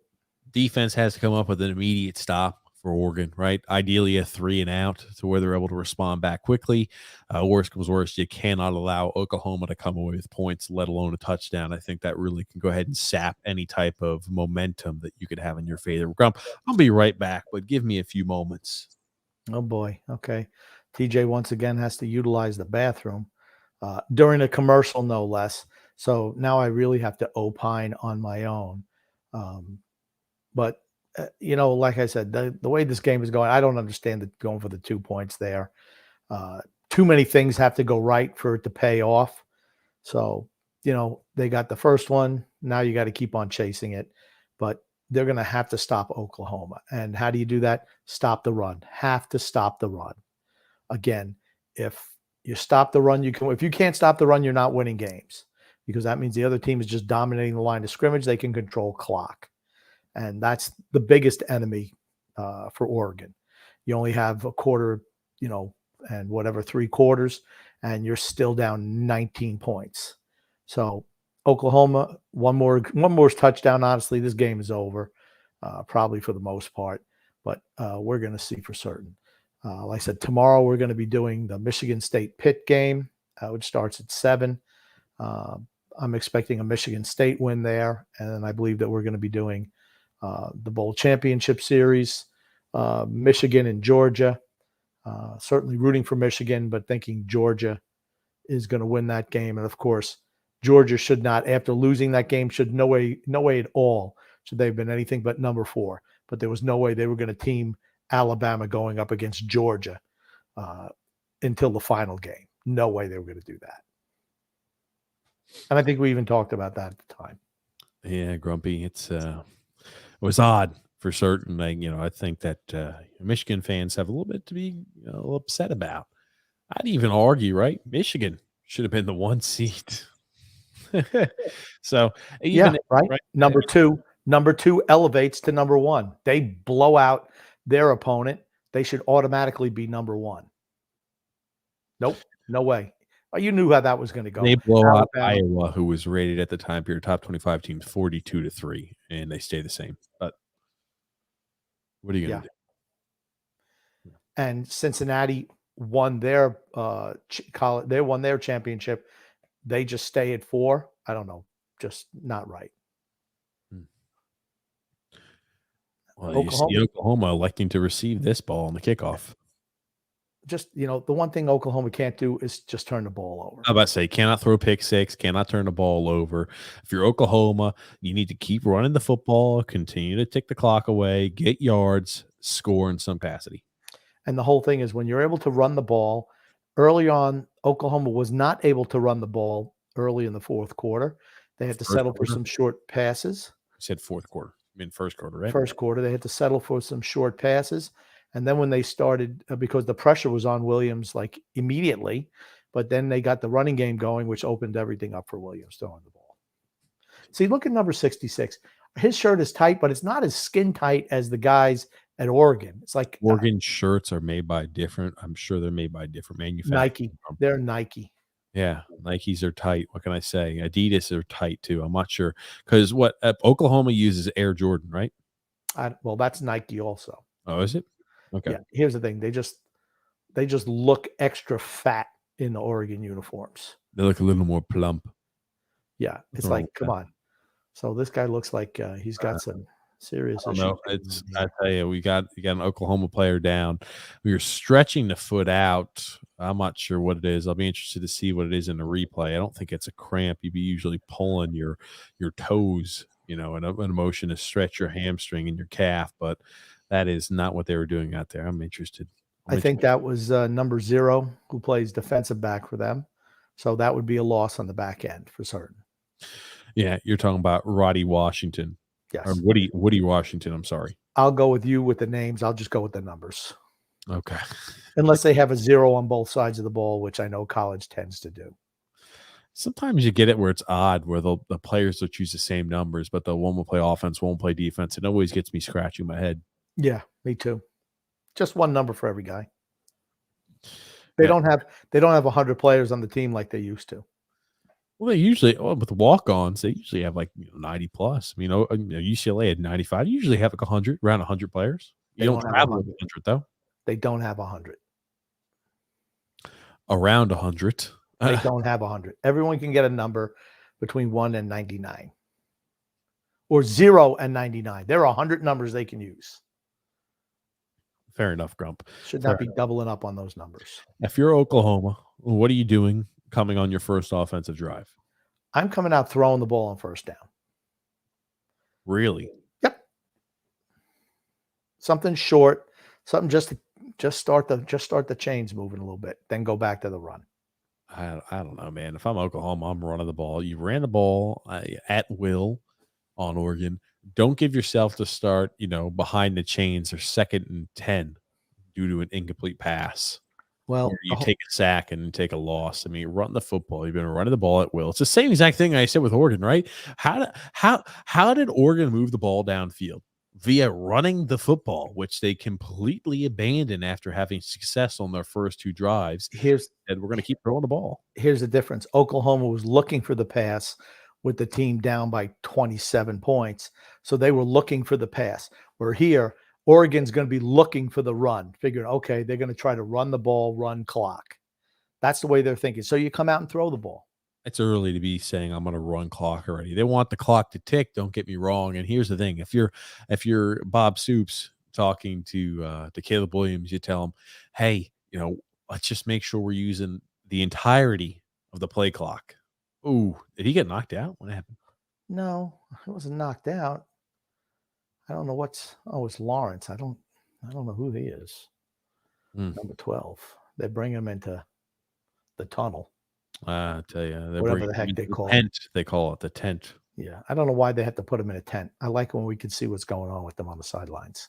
So the doctor get more intrusive, I guess, but I don't know. Is he going to give him a rectal exam out there? What the hell? Well, like for example, if somebody needs to have like some sort of like fluids, they could just go ahead and give it to him automatically. They're on the field. Okay. So I like that. That's kind of one of the reasons I think that most times will go back to trick play. See, it works out for them. That works yards, but I don't get the reason. I don't get the need for a trick play here because if they make a tackle and they wrap up, you're looking at the negative yards on that first rush, man. Just yeah, that was nice direction though, right? It was the running back where the quarterback passes it to a wide receiver who hits another wide receiver in the backfield. So there you go, another quick pass, wide receiver screen. Yep, get the all right. All right, now see that should be a flag on the Oregon guy. Come up helmet to helmet like that after the play. Should definitely be a flag. Yeah, okay. I'm not all bought into that type of stuff. I don't care. Let him play, man. Okay. And now you go to your run. See, there you go. Just like that. That's what you do. That was nice play calling by Bob Stoops. It's not like it was set up by anything, man. They had 3 freaking plays. There's not enough to set up a run. It's just the power that's been working all freaking day for them. Yeah, but here's the thing. You didn't come out running on first down. You did your little trick play. Running with a trick play. It's still running. Okay. A trick play is not really – I don't consider a trick play a run play. It's a run, but okay. It's a trick play, and then they have the quick pass, and then they go back to that. Here, guess what? If they just ran the football, same exact thing would happen. They've been moving the football at will, Grump. It's not like, oh, it's a magical wide receiver bubble screen that allowed them to move the football on that drive. No, that's not it. Again, going backwards. See, that's what I'm saying. They're looking for the run there. That's when you throw the ball.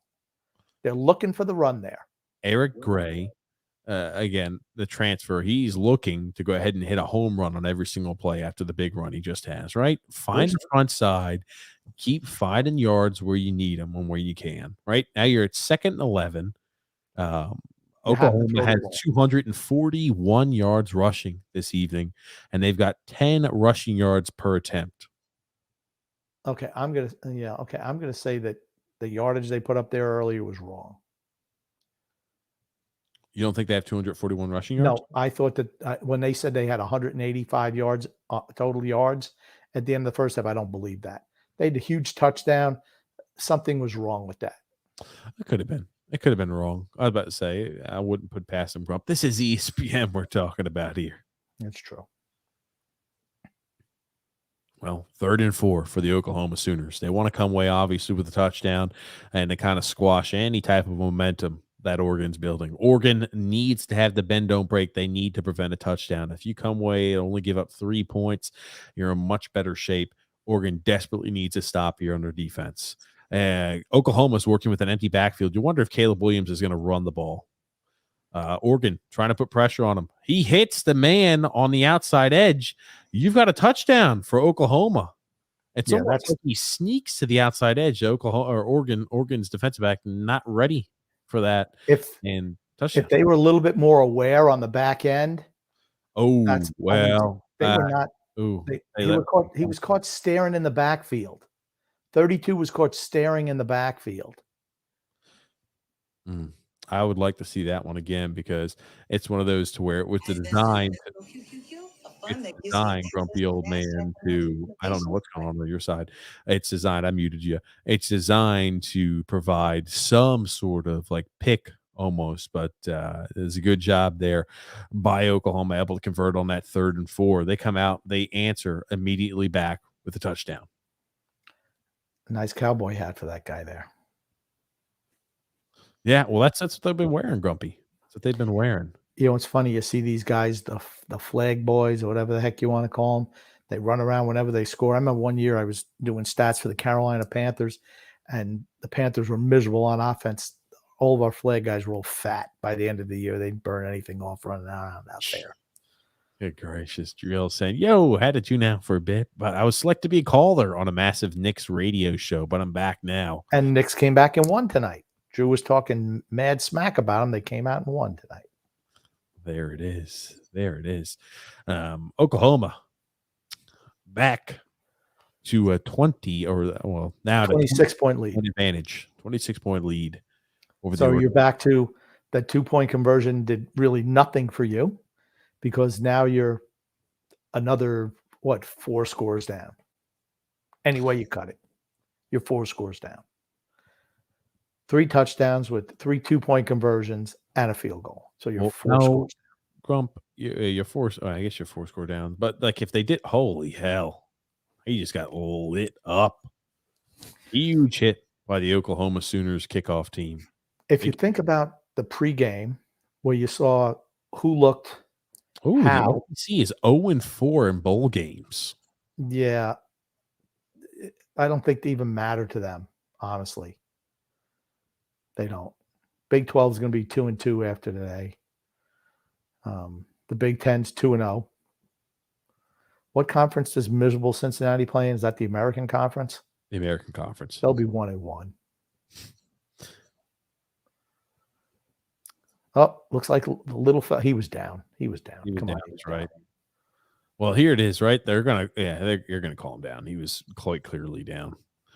But Oregon starts off with a quick run to die. It's 2nd and 7 after a 3-yard gain. Yeah, he was clearly down. Yeah, he was on the ground. But Oregon, I mean, they need to continue on offense, but they need to get a stop on defense in the worst. That's the whole thing. If they can't stop, they're going to have multiple stops to beat Oklahoma. They need, like, you talk about one of those game-altering plays. It needs to be like a sack, strip sack, interception, pick six. They need something to change the momentum because right now Oklahoma's offense is still firing on all cylinders. Yeah. And now they're starting to make the tackles on the little slight fella die. Well, here's the thing, right? They're still. What's his first name? What's that? I'm sorry. What's Dye's first name? Travis Dye. Travis Hair Dye, just getting run down over there. Oh, let's see, Grump. I tell you, now they're sitting at 2nd and 9, back from the 34-yard line, and Brown airs out to a wide open Oregon Duck for a touchdown. Looks like we're going to be having a shootout. Dante Thornton with a huge touchdown reception. Nice way to give up on that play, number 9. Just gave up on it. But here's the thing. Why is he able to complete that pass? No pass rush. Pass rushers run out of juice at the end of games. Well, there's only a 3-man rush, and they had 5 guys blocking. Yeah, nice hustle 9. Well, it was a foregone conclusion they were going to score. Yeah, you know what? I still like to see my guys hustle a little bit. Sorry. Oh, he caught it. Forget it. All right, see you later. DJ Graham for the Oklahoma Sooners slows up there at the end. Well, Oregon's offense is doing their part, but you're still see they go for the extra point. Why? Because now you're 19 points down again? Well, they obviously went in with the idea of, hey, maybe we can go ahead. And now you're right back to it, Grump. Only, 2 touchdowns with 2-point conversions and an extra point away, or a field goal away. You said you didn't think this game was going to be 55-54. Isn't that what you said? Yeah. Second half was going to slow down, right? Isn't that what you said? I think the second half was going to slow down, but I thought they were going to come in with adjustments. But you realize that never happens in any of the games. They always score a lot more points at the end because with them throwing the ball over the place, wears down to the defense. They can only chase for so long. And that's in every football game, honestly. You see how many lead changes at the end. It's almost like basketball now. We see 100 lead changes in the last 2 minutes of a game. Yeah. I'll tell you, Grump. Take a breath, man. Take a breath. Ever wonder how they come up with the names for some of these drugs? Ribelsis. I mean, how do you come up with that name?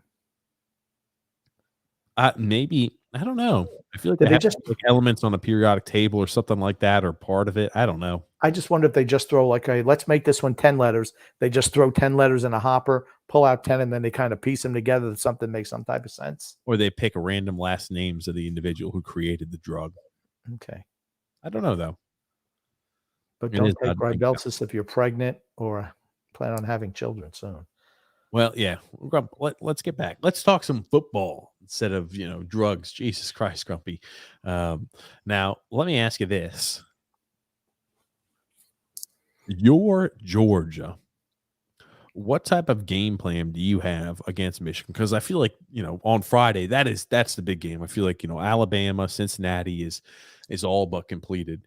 Georgia and Michigan, that's really where you're going to run across, possibly some, I think, a close game, hopefully. Stop the run. Number one, Georgia's got to stop the run. That's the game right there. If Georgia can stop the run, they'll beat Michigan. If they can't, they have the potential to lose. I don't think Georgia's offense is all that great as shakes, but neither is Michigan. But Michigan can run the ball. If you can stop Michigan from running the ball, you have a really good chance of winning. McNamara looked good for Michigan's game against Ohio State. He looked good against Iowa, but because they were able to run the ball. He's not going to get you. He's not going to beat some team in a shootout. Him throwing the ball, got to be able to run it. They use the 2 quarterback system there occasionally too. Well, here's the thing. You talk about Travis Dye. You say, "Oh, he'll never have a chance." Honestly, he could return back this next year. And again, as of November, mid-November or late November this year, he was undecided whether he was going to return back to Oregon this next upcoming year or not. Well, it was a smart move for him, I think. He gets to spend another year in school before starting in the workforce. Yeah, you're right, Grumpy. You keep talking weird. You keep like gasping for breath, Grumpy. I don't know if you tried through it or what. No, I'm fine. Fair enough, Grumpy. You've got Oregon kicking the ball off once more. And I just let it go through the end zone and start 1st and 10 from the 25. Once again, I'm going to say it here. They have, here's New Year's Day bowl games. Oklahoma State and Notre Dame. You've got Utah against Ohio State. You've got Baylor against Ole Miss. I mean, I like the olden days when you had the conferences match up. I don't know. Oh, here are the guys. All these guys here are 2 guys from Ohio State will be training for the NFL draft. Olive and Wilson. Olave. Yeah, and Wilson, Garrett Wilson. Chris Olave. Olav. What is it, Olav? I call him Olive. Olive? Yeah. Oh, goodness gracious. Still 7 minutes left in the third quarter. Got to come up a stop here for you. There you go. See what I mean? That play works. Why? Because they're able to run the ball. That's how you do it. Throw the ball when they're expecting to run. Bob Stoops is calling, or I don't know who's calling the plays. I'm just assuming it's Stoops or whoever he has in that position has done a masterful job mixing play calls up today. And Mr. Interim for Oregon doesn't know what the hell to do. He's like, I just want to go home. There's Kennedy Brooks back in, gain of 1. Yeah. Oregon making it 2nd and 9. You can tell that Oregon defense, though, is taking a little bit of a beating today. They're all breathing hard. I about to say, look at the size of the Oregon Ducks defense. They're short and fat. Short, fat, small. And maybe if their uniforms fit them a little better, they wouldn't look so fat. But they're all breathing heavy. I say they've been on the field a lot. Been getting running up and down that field all day. I don't see Noah Sewell out there on the field. Because he sucks. Yeah, that's not it. Another nice swing pass, another first down to 14. Well, 48, the linebacker. Is that Justin Flo? Jesus Christ, bad take, Flo. Or not, maybe it's not Flo. I've got to see. I mean, that's a bad look at 48. I mean, he's gassed. Jesus Christ. No, bro, Crumpy. And maybe that's the reason why we didn't see. Maybe that's the reason why we haven't seen Noah Sewell out there. That's Tevin May. I mean, he's the backup, Grump, so he hasn't been out there all that often. You look at them, they're breathing hard. He was breathing. They had the camera on him. The previous play, he was out of breath. Nice. Kennedy Brooks just makes that first guy miss all the time, doesn't he? He does. Open space. He's really good at that. He'll find himself. He'll find himself in an NFL team and out of camp. Do you know his size? I mean, because he looks small. I don't think he's 200 pounds. That's for certain. 5'11", 215 is what they have listed. Wait, it's 215. He definitely will get drafted. Third round. He'll probably. Did he already declare that he was leaving? I tell you, because he's listed as a redshirt junior, Grom. Well, that's because he had the he opted out ACL. COVID. And here's a touchdown. That's a touchdown. Put the hands up. He was short. No, he wasn't. He was in. He was in. I think so. Yep. Mr. S said so. Side judge. Maybe his name is Sam. You think that's just it stands for his name on the back of the jersey? I'll tell you one thing. I hope tomorrow's game is a little closer than this. I'm not sure he scores that touchdown, man. It doesn't matter. They're scoring anyway, but yeah, he's in. He's in. That's touchdown. Okay. They're not going to overturn it anyway. No, they want to go home. Is that what They're you like, think? oh, geez. Like I said, I told you this game had a 12:30 feel to it, didn't I? No, goodness gracious, Crump. I wouldn't be shocked if Brooks returns.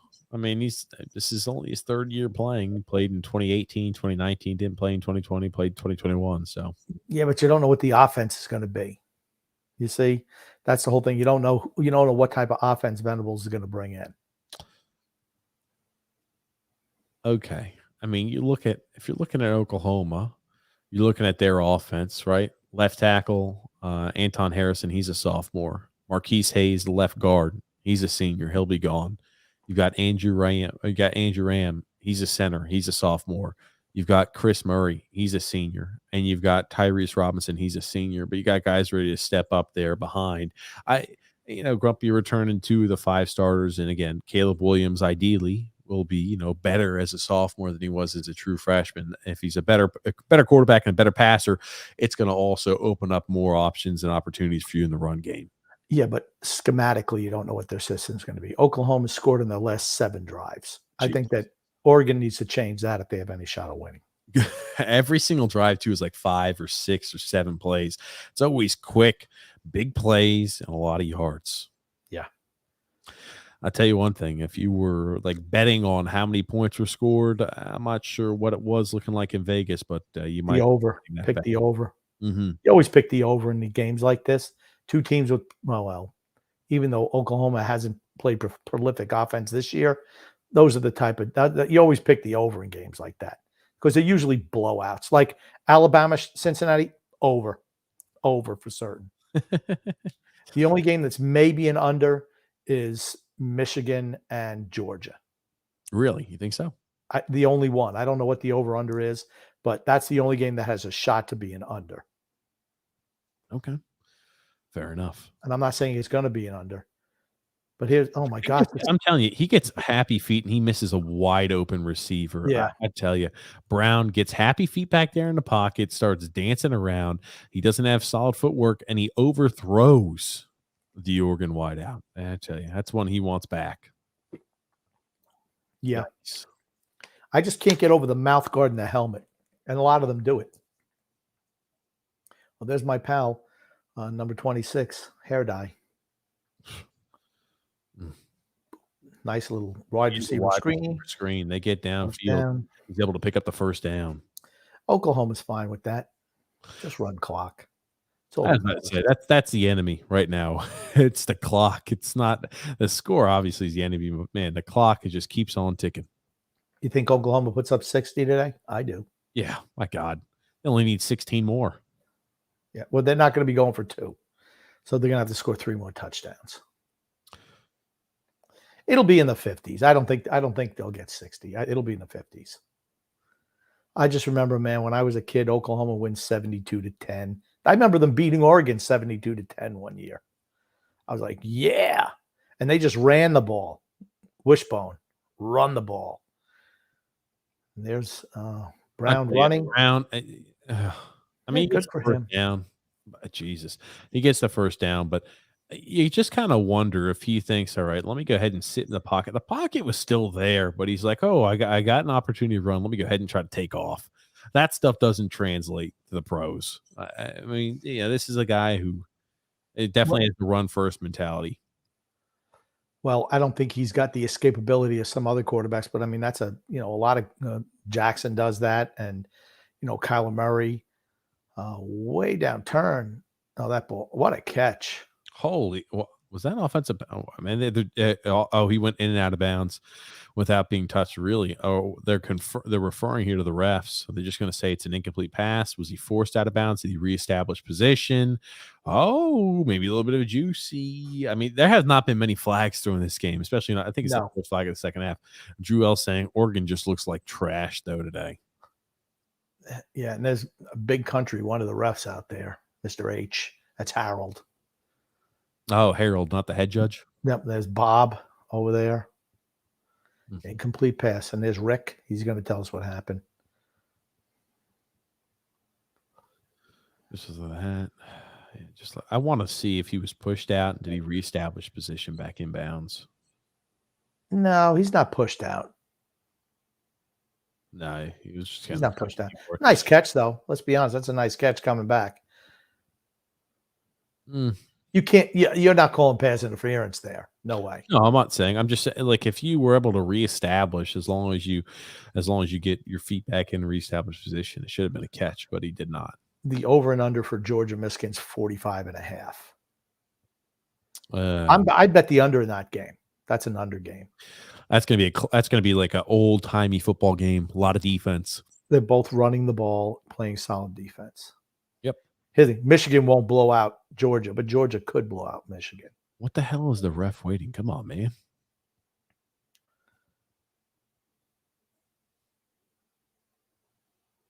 There's my guy, number 26. Ooh. Gets tackled down low, does a little flip, but picks up about 4 or 5 yards. You've got What's now his size? 3rd and 5.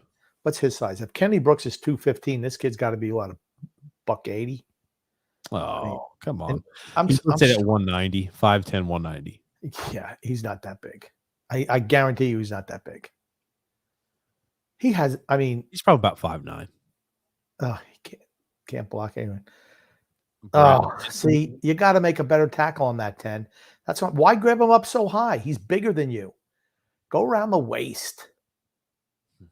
You've got Terrence Ferguson, freshman. He fights for that first down, the tight end. Yeah. That was a poor tackling technique by the Oklahoma player there. Well, I mean, he just carried him across. He's a bigger guy, more physical in stature, but here it is, another pass by Brown. Throws off his back foot. Again, no pressure in his face, and he's throwing off his back foot. This is what I mean by Brown's not a refined passer. And, ideally, you'd like to have a coach that could say, hey, man, you've got a pocket. Why then are you playing with happy feet and you're throwing off your back foot when nobody's in your face? Why is that? I mean, that's mechanic-wise just not a good pass. I remember when the Cotton Bowl was like a mark. It was one of the big 4 bowls on New Year's Day. There were only 4 bowls on New Year's Day. Only 4. Mm-hmm. And you got to watch every single one. No. Okay, they're saying he was down. I don't know. Tell you what, I don't know about that. I think he may have fumbled that ball. I think his arm got hit by an offensive lineman when he was on the way down. I'm not sure if he fumbled or not. I want to see that replay. Right now, they got him marked at 3rd. No, he was down. He was down. Okay. Gotcha. Good call by the ref. Ohio State missing 2 of their top 3 wide receivers, still going to blow out Utah. Yeah, I mean, the Pac-12 was not great this year, but no. It makes you wonder, though. A lot of times in those teams, they don't look at it as an important game. Like, we should have been playing in the national championship, and we're not. You wonder if that has any effect. You got to catch the ball there, Franklin. My God, you hear the footsteps coming, and or Thornton. You hear the footsteps coming, and you freaking chicken arm it, and you don't go ahead and make the catch. I mean, come on, Dante Foreman. It's alligator. It's alligator arm it. Yeah, you alligator arm that. Jesus, man, I tell you, I know you're a freshman. You cannot drop that. He should come off the field for that. Man. He's going to fake an arm injury now. You watch. Oh, my shoulder. You ever notice wide receivers love to do that when they make a mistake? Oh, I'm hurt. Corners like to stretch their hamstrings like they pull a hammy. I mean, it's 4th and 5 here. This is oh my God. Christ, and they bomb out. He's wide open. What the hell type of miscommunication does the Oklahoma Sooners have on that play? On 4th and 5, they let freaking Franklin skip right past him for about a 40-yard touch, a 34-yard touchdown reception. I'm sorry, Chris Hudson with a catch. Again, it's like why? The only thing you make them work for it. But what? Come on, Zero. What the hell are you looking at? Maybe staring at the quarterback. Maybe he thought he had help over top. I'm not sure, but yikes! Terrible, terrible, terrible, terrible. Another touchdown is scored. 11 plays, 76 yards, 3 minutes and 59 seconds off the clock. Yikes! Was it offsides? He still puts it through uprights.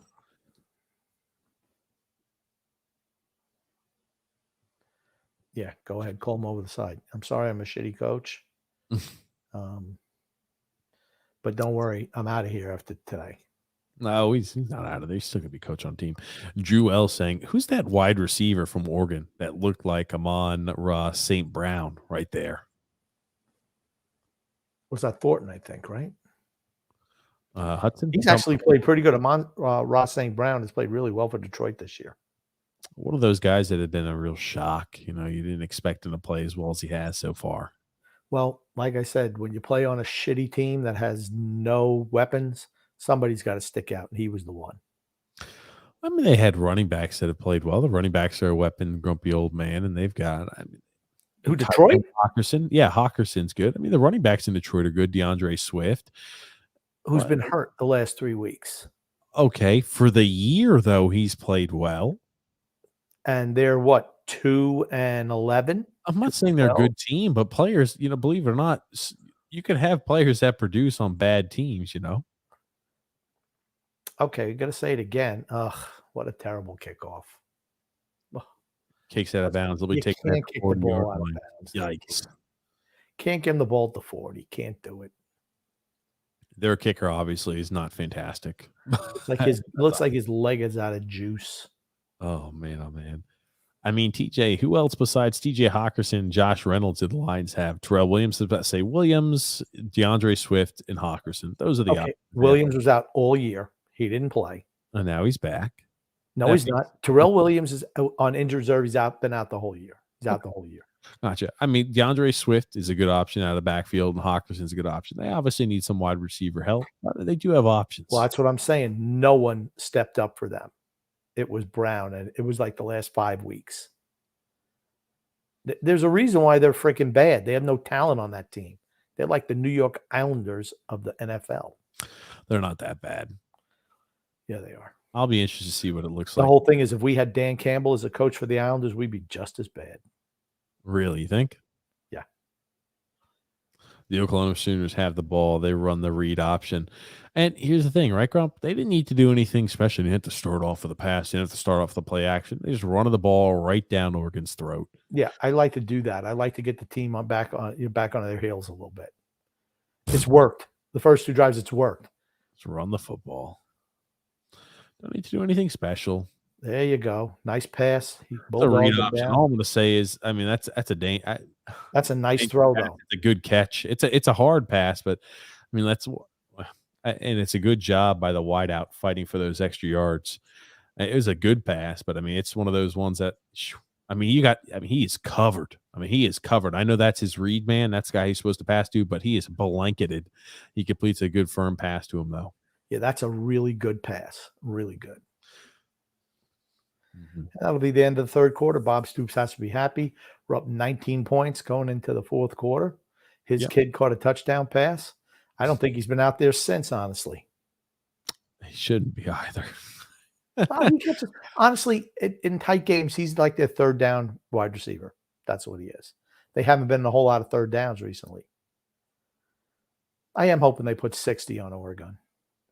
I think that, like I said, it might be next year that USC takes over that conference again. Could be next year. Oh, Jesus. You're underestimating how good Lincoln Riley is. They're going to have a brand new quarterback at the helm.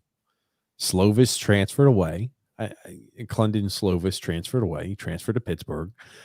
He's a starting quarterback for the last 4 years for USC. So how'd that work out for you?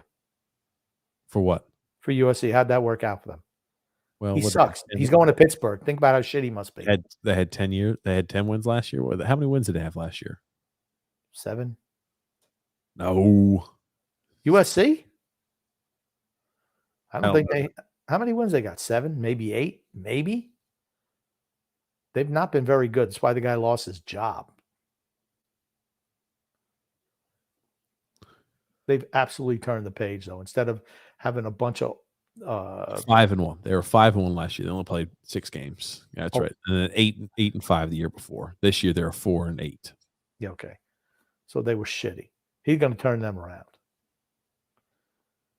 Maybe they won't be first in the conference, but they'll get in a bowl next year. I guarantee you that. And you won't see him give up 60 points like Oregon has either. Maybe 70, but not 60. The Slovis kid was good. I mean, this year wasn't a great year for him. 2019 as a freshman, he had 30 touchdowns, 9 picks. His sophomore year, they only played 6 games. He had 17 touchdowns, 7 picks. This year, he had 11 touchdowns, 8 picks. Yeah, so he's not that good. Okay. The guy's been up and down, kind of inconsistent. His best year looks like to be freshman year. It looks like, no, his trajectory's been like this. Like the Hindenburg? But it's like Hindenburg rump? Yeah. Fair enough. Best year was his freshman year. He definitely wants to build off of that. But and he didn't. No, he did not. He's gotten progressively worse. Again, I cannot even pretend like I know all the dynamics around USC. And his final failure would be playing for Pittsburgh next year. Oh, is that what it's going to be? Yes. Well, we'll see. I tell you, USC team just has not found the coach and the right man for the job since Pete Carroll left. Yeah, but they do now. I'm telling you, you might be changing your tune. No, he's an excellent coach. Excellent coach. I think game management wise, he's got room for improvement. I think that recruiting, he's a fantastic recruiter. Fantastic. 11-2 every year. 11-2 every year. 11-2 every year. The Big 12 has been a miserable down conference over that time period. He's Texas been in the has been bad. championship Texas has series been bad 4 every years. year. Think about it. When Bob Stoops was the head coach at Oklahoma, there were some damn good Texas teams that were around. There was not a damn good Texas team. He did not face a legitimate Texas team ever as a head coach at Oklahoma. Right? That's supposed to be a big rival. They've never faced a good Texas team. They've had other teams that were really good. They just weren't sustainable. Texas TCU was good. Oklahoma State has been good this year in particular. Baylor's been good. And they got their ass kicked by Baylor. So, no, they were beaten by Baylor. They weren't blown out by Baylor. They were beaten by Baylor. They doubled the score. What was the score of that game, bro? It was not a blowout. Oh, man.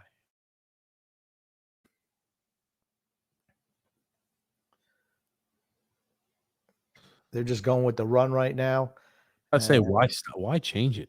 Nice stiff arm. Why run out of bounds? He's just trying to run up the field. Remember, the clock does not. I don't think the clock stops it does. 2 minutes. Okay, no, it does not. Okay, but they did get a first down, so I'm surprised they didn't. Okay, now they're clock did stop, and they reset it, and that's good to go. Good to keep ticking again. Yeah, I mean, they should just actually have this on continuous run like they do in high school. 27-14. Their score was about double, and that's what I thought. They should have a continuous run, so even go through commercials, just run clock.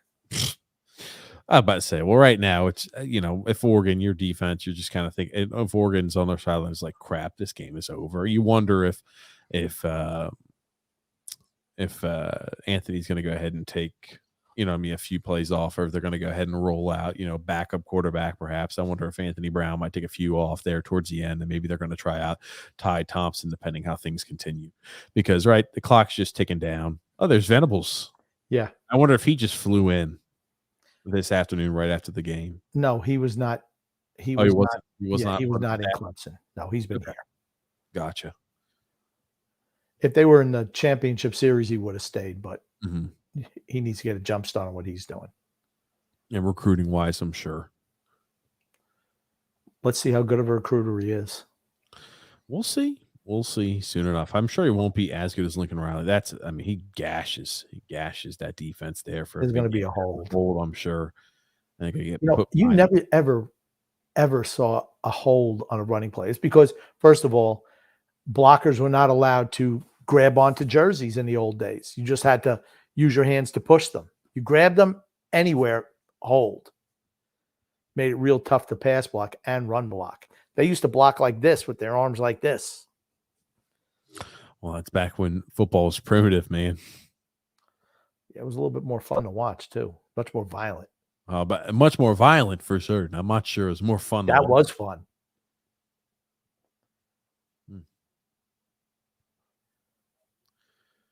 Well, here it is, right? They take the penalty, the clock keeps ticking, and they're going to be using the entire play clock every single time they've got the football. Jesus, just get rid of it. He escapes out of the pocket. A good job maneuvering out of there, Williams. He gets a wow. Good job for him. He gets additional yards. That was a hell of a job by extending the play by Williams, avoiding the sack in the pocket, spins out of it, gets upfield, and collects himself a good solid 8 or 9 yards. That's what he's good at, is things like that. Like I said, he's a good football player. Not a great quarterback, but a really good football player. There's a difference. Right now, it's going to be 3rd and 11 for the Oklahoma Sooners. Still a 19-point lead. If you're Oregon, you're not out of it if you could stop them here on this 3rd and 11. Oh, another false start. Come on. Well, now it's going to be 3rd and 16, right? Let's put the shoe on the other foot. This might be a game if Oregon responds back with a touchdown here, Grump. Yep, without a doubt. It's like, dude, I never understand false start penalties. I never understand them. How dumb do you have to be to have a false start as a lineman? TJ, happens, Grump. It happens. Yeah, I know. Weren't you like a false start a game guy? No, I was not. 2 a game? I was actually 10 a game. I usually just was in perpetual full starts. 3rd and 16 for the Oklahoma Sooners. They get pressure in the face of Williams, who throws it, completes the pass. That's a hell of a job by the back. That's a hell of a job by Gray, almost picking up that first down. I mean, he picks up about 15 yards. Let me ask you this. No. If you're Oklahoma, do you kick it or you go for it? You kick it. It's 4th and 2. Why not go for it? Get the first down. Go up by 22. Get the first down. Well, looks like they're going for it. He's trying to wave him off, saying, let's go for it. I mean, here's the thing. Do you think that Oregon can stop them? That's my point. They haven't shown that they could stop them yet. Oh, there's an injury. Oregon Ducks have injury. And this is a fortuitous injury for Oklahoma. It gives them a chance to think about whether they should go for it or kick a field goal. It gives them a little bit more time to think. And remember, Oklahoma should have another 4 points on the board already. Oh, this guy, Grumpy, come on. I mean, he's saying, let's go for it. Oh, I say, come on, why not? Go for it. Yeah, go for it. Good for you, Bob Stoops. Jewel. Yeah, he's loving it. He's like, man, it's great. There's no consequences for him if they lose, man. Nothing. It's just been nothing but fun for him. And anything the players wants to do, he's pretty much like, yeah, let's do it. Because he doesn't have to worry about, keeping, his type of rep. He's just like, I'm coming back for one game. He looks a little banged up. Drew L is saying, I feel like if there was a fantasy football for college, everyone at big schools would be the best players to get. Unless you get a guy who's like a stud playing like in Louisiana Tech or some nonsense, like some small school. Yeah, 1AA school or something like that. Well, or just like one of those, not one of the Power 5 conferences, one of the other schools in FBS. Yeah, the guy who's a real stud. They used to have that on ESPN. They used to have fantasy football, like pick them, and you would pick like certain guys for every week. Now, here's the thing. You have to get this, though. You have to pick up this first down. Yeah, for certain you do. I mean, this is one, I'll be honest, if I'm Oklahoma, we just picked up, about 16 yards or about 14 yards on that 3rd and 16. I'm not worried about getting a 4th and 2. I probably would run the football. I mean, you've been running the ball at will. Let's see here. It's definitely a big 4th down. They got plenty of time. Might as well just run clock. Under center. I wonder if it's QB sneak. Ugh. It's a fake run. It's a pass there. It's a little play action pass. 27 catches the ball here for the Oklahoma Sooners. Gets the first down, and the clock and the chains continue to drain. Yeah. They're not going to get 60, but they should score 50. Oh, Grump. Are you excited? No, I'm glad Oklahoma's winning. Very excited. They're my team. They've been my team since I was a kid, since 1971. A long time, old. It's a long time, grumpy old man. Nice block. Again, with the little dancing around. Dude, just turn it up the field. Spin around. I mean, these guys think they're freaking ballerinas out there, spinning around doing pirouettes and shit like that. I don't get it. Oh, look at them. I don't understand. Yeah, I was about to say Oregon talking some smack to the wide receiver from Oklahoma. You saw Oklahoma wideout just pointing up at the scoreboard saying, look at that. You're down by 78 points. Only 19, but yeah. You can definitely tell that's what he was using. My mom's going to play the next series of down. See if you can stop her. I wonder what happened. Did Noah Sewell get injured? Haven't seen him at all. And maybe he did. Timeout, Oregon. Here's another thing. Odd timeout to call. Remember, this drive started in the 3rd quarter. Yeah. So one of the longest drives of the game. Yes, that's the way you do it. And honestly, they score here. Oregon might as well just go down the bus. It's over. So Oregon linebacker Noah Sewell, safety Damon David, and corner Dante Manning all taken to the locker room in the second half due to injury. Maybe they got COVID at halftime rather than play. No. You don't think? No, probably not. Well, we were going to lose. I got COVID at halftime. I probably feel that. I tell you, probably a little banged up. And here's the thing: at half, down by 27 points. It's like, yeah, I've been fighting this injury all year. Screw it. No point for me to be a soldier in the last game of the year, which doesn't mean anything. We're down 27 points. I could see that. What year is Sewell? He's a freshman. Oh, he's a freshman. Well, technically he was in the recruiting class beforehand, but like the odd way they do things, so like he technically has that extra year of eligibility. Yeah, well, if he's any good, he'll leave after his third year. Technically, he'll be able to leave next year if he wants. That'll be his third year. After his third year, he's good. I'm just interested to see, how he progresses. I mean, obviously he's got to stay healthy. Yeah, he's still listed as a freshman in Oregon. I just remember the Pac-12. There's no way we're playing. No way. We care about the players. We care, about their health and safety. All of a sudden, you're talking about last season, last year, yeah, the SEC plays and the ACC plays, and all of a sudden, oh, geez, they're getting money. All of a sudden, the Big Ten decides to play, and then the Pac-12 decides to play. I thought you were all about the players' safety. Yeah. So full of shit. It's scary how full of crap they are. I tell you, they do not care about any of that, grumpy old man. No, they do not. Coming here, Drew L saying, TJ Grump, do you know Knicks Fan TV? I do not. Yeah, neither do I. There's very few pro basketball games that I watch. Very, very, very few. And the Knicks, I mean, they've been bad forever. I can't remember the last time I watched a Knicks game. The league is better when the Knicks are good, though, honestly. Well, I just think when teams like when the Boston Celtics or the LA Lakers or the Knicks, and I guess maybe now the Bulls, it didn't used to be that case till Jordan was there, but when certain teams in big cities are good, I think it's good for viewership and it's good for the league. Look at all the coaches leaving after tonight for both teams. You've got 5 Oregon coaches leaving after this. And it's funny, only one of them going to Miami, but 2 coaches leaving Oklahoma are going with Lincoln Riley. And the defensive coordinator is already gone. So, I mean, like I said, I think they're going to turn, and I'll be interested to see how Miami does. I think Cristobal is a good recruiter. Oh, man, that was terrible. He was practically squatting down making that throw. If he just stands up and throws it, he walks in. You're way ahead of me, Grump. I don't know how I'm way ahead of you. I was tied up with you. I just saw the incomplete pass. So now it's 3rd and 8 for Oklahoma. Okay. Just let me know when they snap the ball for the next play. Okay. But did you see what I meant about how he was throwing the ball there? It just kind of sidearms it and slings it. Oh, he squatted down to make the throw. Just let me know when they snap it. Okay. Joe Moorhead. I'll be honest with you. You getting your ass kicked like that, I wouldn't be smiling. Yeah, they just hiked the ball. It's a run off edge. And I'll be honest, if 17 stays on his block, that goes for an even bigger gain. But yeah, he slipped too. Major slipped.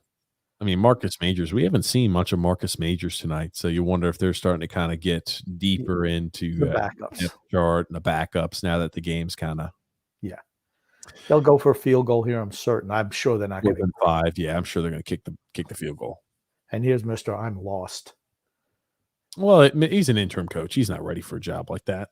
He's a head coach. Come on, doesn't now. Look like he's ready for any job. Let's see if this kid can miss another kick. I have no faith in him. All right, he pumps it through.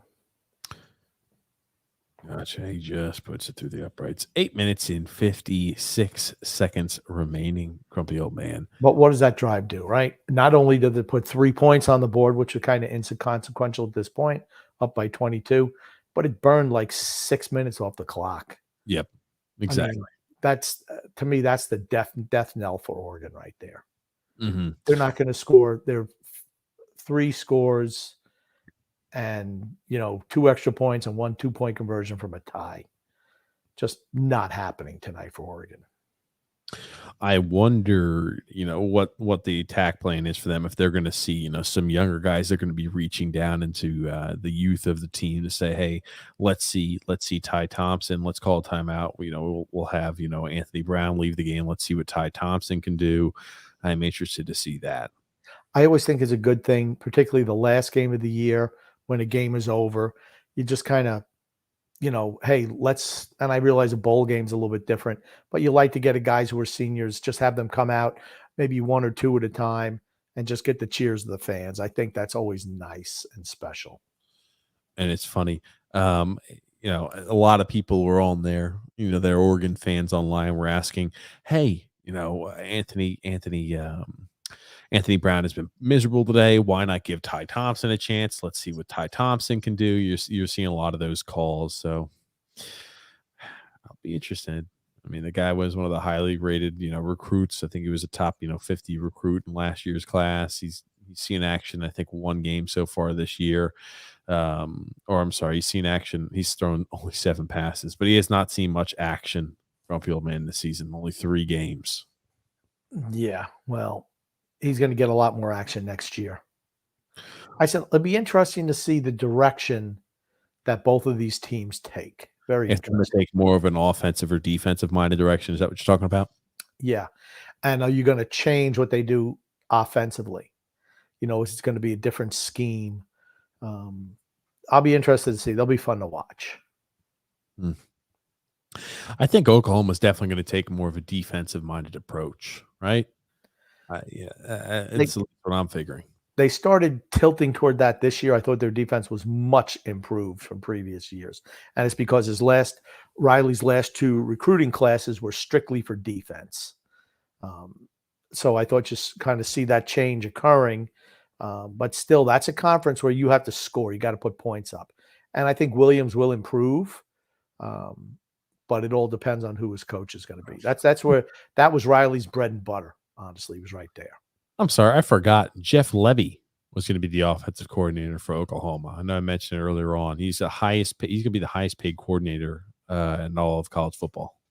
Okay. Well, where did he come from? If I'm remembering this correct, was it the lateral move from Ole Miss? Okay. Yeah, Levy was from Ole Miss, and he helped develop quarterback Matt Corral of Ole Miss, who's been putting up yards in droves this year. Well, one thing that's good for him, he's familiar with the SEC. Yep. Who knows how long he'll be there. If he continues to have success, I'm sure he's going to be in line for a head coaching gig soon enough. That was one thing. You didn't see anybody really ever leave Oklahoma to take head coaching jobs. They all stayed. I think that'll change now, being the SEC. Well, you think just more coaches are going to be fired, or? I just think they're going to have more opportunity to become head coaches if they perform being in the SEC.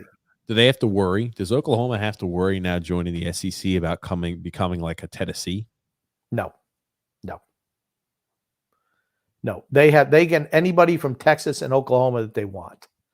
The problem they're going to have is they're not going to have the recruiting prowess on the West Coast, which Lincoln Riley had developed, and as well as the state of Florida.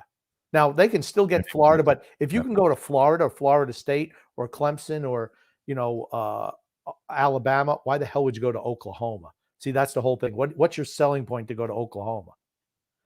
I mean, I'm here to win a national champion. That's what the selling point's going to be. That's what we're trying to do. Come here to try to win a national champion. Yeah, but Anthony Brown's still out there, quarterback for Oregon. Yeah, well, they're still, we're only down 22. I guess anything can happen, right? There's a little pal, number 26, right up the middle. Jermaine Dye. It's a dive up the middle. Man, is he skinny. Travis Dye, I'm sorry. Jermaine Dye used to play baseball, didn't he? Sure did.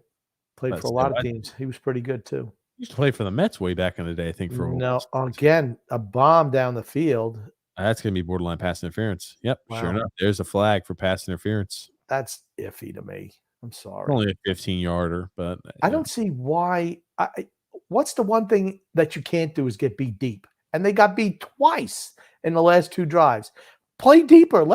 Go ahead. Let them catch underneath. Make the tackle. The clock is their enemy. Let's see if this is pass interference. Yeah, he bumped him. Number 10. And didn't look either. He just didn't look, ran into him, and kind of knocked him over. Yeah, that was number Pat 10. Fields, that's a bad play by him. I mean, he would want to change that if he could. I mean, He picks up more yards on the run. You just can't get beat deep. That's all. Oregon now has the ball on Oklahoma territory. Let me ask you this: 2nd and 6. If Oregon scores here, Grump, no. Do you think Bob Stoops is worried? You think Bob Stoops is thinking we must score a touchdown? What's the thought process there for Oklahoma? Just continue to play our game. Even if they score, they're still down 2 scores with 7 and who knows when they'll score with 7 minutes to go. They haven't shown they can stop them. Oklahoma scored now on 8 straight drives. That is true. 8 straight drives. What's going to stop them? I was about to say, I don't think Oklahoma has been stopped besides the first drive of the game. No, that's correct. Huh. Nuts, isn't it? And he's running that football. He's running. Yeah, you could just tell his mind. He switches. Hey, I need to run the ball. Oh, I'm telling you, that's borderline. But that's number 9 again. I mean, I'm glad he didn't make helmet to helmet. He just made the helmet to the hand. I just about to say, if you make the helmet to helmet, they call that all the time. But it's unfortunate that the defenseman just gets put in that odd situation. Tick, tick, tick. Under 7 minutes now. Yep. Again, the deep ball. Again. How do you get beat again by the same guy gets beat on the same pattern? Just line your guys up at the edge of the end zone. You can't get beat on bombs over and over and over again. What the hell are you doing? It's the same pass. DJ Graham. It's the same guy gets burned over and over and over again. The same play.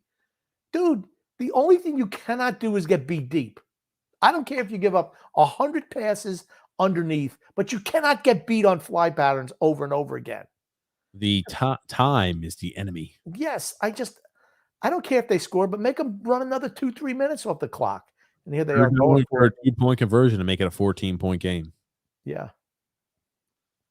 So let's see here. There's a flag. Uh-oh. Oh, too bad because they had I'm that. Say, Dye looks huge compared to that delay of game. Jesus. How do you take a delay of game penalty? Just take the extra point. I was about to say, go for the 2-point conversion next time. Christ almighty. Yeah, I messed up.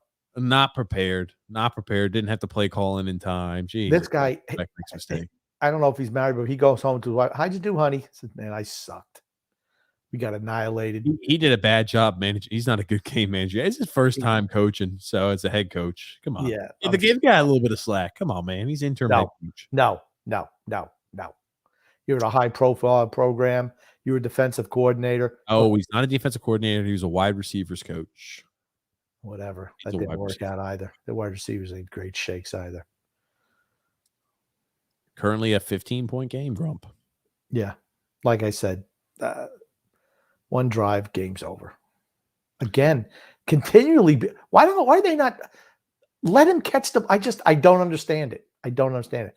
You know what I even understand less? The band cheering. Woo, woo, woo. Okay, you're done. All you seniors, you're never going to blow on another tuba or another trumpet or a slide trombone or whatever the hell it is you play again. Just give it up. They play probably in basketball season too, man. No, maybe. Okay. And they maybe probably do it on their own, but just not in and on their own. Not in Oregon clothes, not in the Oregon garb. So what do you think? Like they go like the street corners? A lot of people do that where they play. They might not do it professionally, but they'll just do it like in groups, and that's something they enjoy. Yeah. People just enjoy that, Grump. I don't want me to tell you. Freaking losers. Oh, stop, Grumpy. Put them on a street corner. Here's a buck for you. Is that how they do it? Go pay off your student loan debt for playing the tuba. Okay, that's not their majors. Come on. I don't know what their majors are. You know what? They have a Pizza Hut commercial. That looks good. I haven't eaten dinner tonight. Damn, that looks good, buddy. It does look good. I can go for some dinner. You know, Aaron Rodgers said that his decision is going to be quick, whether he stays or goes or retires. Why stays or retires? That's what he said today. What stays or goes or retires? Why is he even entertaining that he might come back? He's not coming back. He said it'll be quick. I think that's a slam. I think that's a slam on Brett Favre. It'll be quick. You think so? Yeah, he doesn't even know if he's coming back. I say if he wins a championship this year, he doesn't come back. That's what you mean. As in he retires, he goes somewhere else. He retires. You think he retires this year if he wins? That's what he said today. He might retire. He said, but it'll be a quick decision. I could see him playing in Denver. Shit. Denver's got a pretty good team. They just don't have a quarterback at all. That's perfect for him. Are you kidding me? A hippie like that guy, he'd love it out there in Denver. Because he's got long hair. You think I like it in Denver? I just think Is that a prerequisite to be a quarterback in Denver? That's why Drew Lock didn't succeed, didn't have long enough hair. Is that what it is? I don't know if it's long enough hair, but it is what it is. Oh, stop. He's weird, man. He's a weird cat. I tell you. You're not kidding there. He is a weird guy, an odd guy, that's for certain. Oh, buddy. Well, what is this? They've got the San Antonio Zoo. That And he picks Oklahoma. Oh, does he pick Oklahoma or Oregon? He's like, what the hell? Oklahoma. What the? Is he doing just stretching? I just wanted to go ahead and stretch. I wonder. Maybe he picks champions. This looks like he's shredding the shit out of that Oklahoma box. I don't know. I don't want him flexing on my leg. That's all I know. No, neither do I. I'll rip you right apart. There you go. For an onside kick. I was about to say, before that kick happened, I'm like, do they go for an onside kick here? See, it's dumb. Why not pooch it a little bit? I was about to say, you've got it like do like a little pooch. 9 guys lined up within, yards 10 to 15 yards away within like a 5-yard span from the line, from the 10-yard spot. And you go ahead and say, let's go kick it. I mean, hoping to catch one of them off guard, but no, they've got people who have good hands on the kick return. And number 27, proactive instead of letting it back. I'm going to go get it. Yep. So many of these guys, I'm going to wait. I'm going to wait. Time my bounce and get the ball. Good hands, get it on his bounce. Really nice, really smart play. Mm-hmm. Now, of course, if he bobbles it there and loses it, I say, man, what a jerk. Jermaine Hall, the redshirt senior, the guy who made big blocks today also for Kennedy Brook. He's played really well. One of those guys that's one of those glue pieces. Probably didn't get a lot of high accolades or anything like that. Probably has always taken the back seat to more, flashy names and flashy players, but has always been probably a glue guy. Look at the yardage. 531 yards for Oklahoma to 501 yards for Oregon. Man, oh, man. That's a lot of yards. Now, see, I don't understand that play call. I don't either. It's an odd one. Right now, you're on 2nd and 10. And tomorrow's bowl game matchup, North Carolina against South Carolina, guaranteed that game sold out. Tennessee versus Purdue, and then Schittsburg against Michigan State. Grumpy. Let's see how it goes tomorrow. Kenny Brooks got to be player of the game, doesn't he? Oops. I figured. And he fumbles. A nice job recovering it by Williams. Jesus Christ. What's the one thing you can't do is turn the freaking ball over. That's all. Here's the thing, right? They get blown up in the backfield because they bring some pressure and you go boop, and the ball goes bouncing away. That's what made, I guess, that Oregon's been moving the ball at will. So maybe they said, screw it. We'll go for the onside kick, but throw the ball. He should have been throwing the ball. Don't try to run clock. Keep doing what you're doing.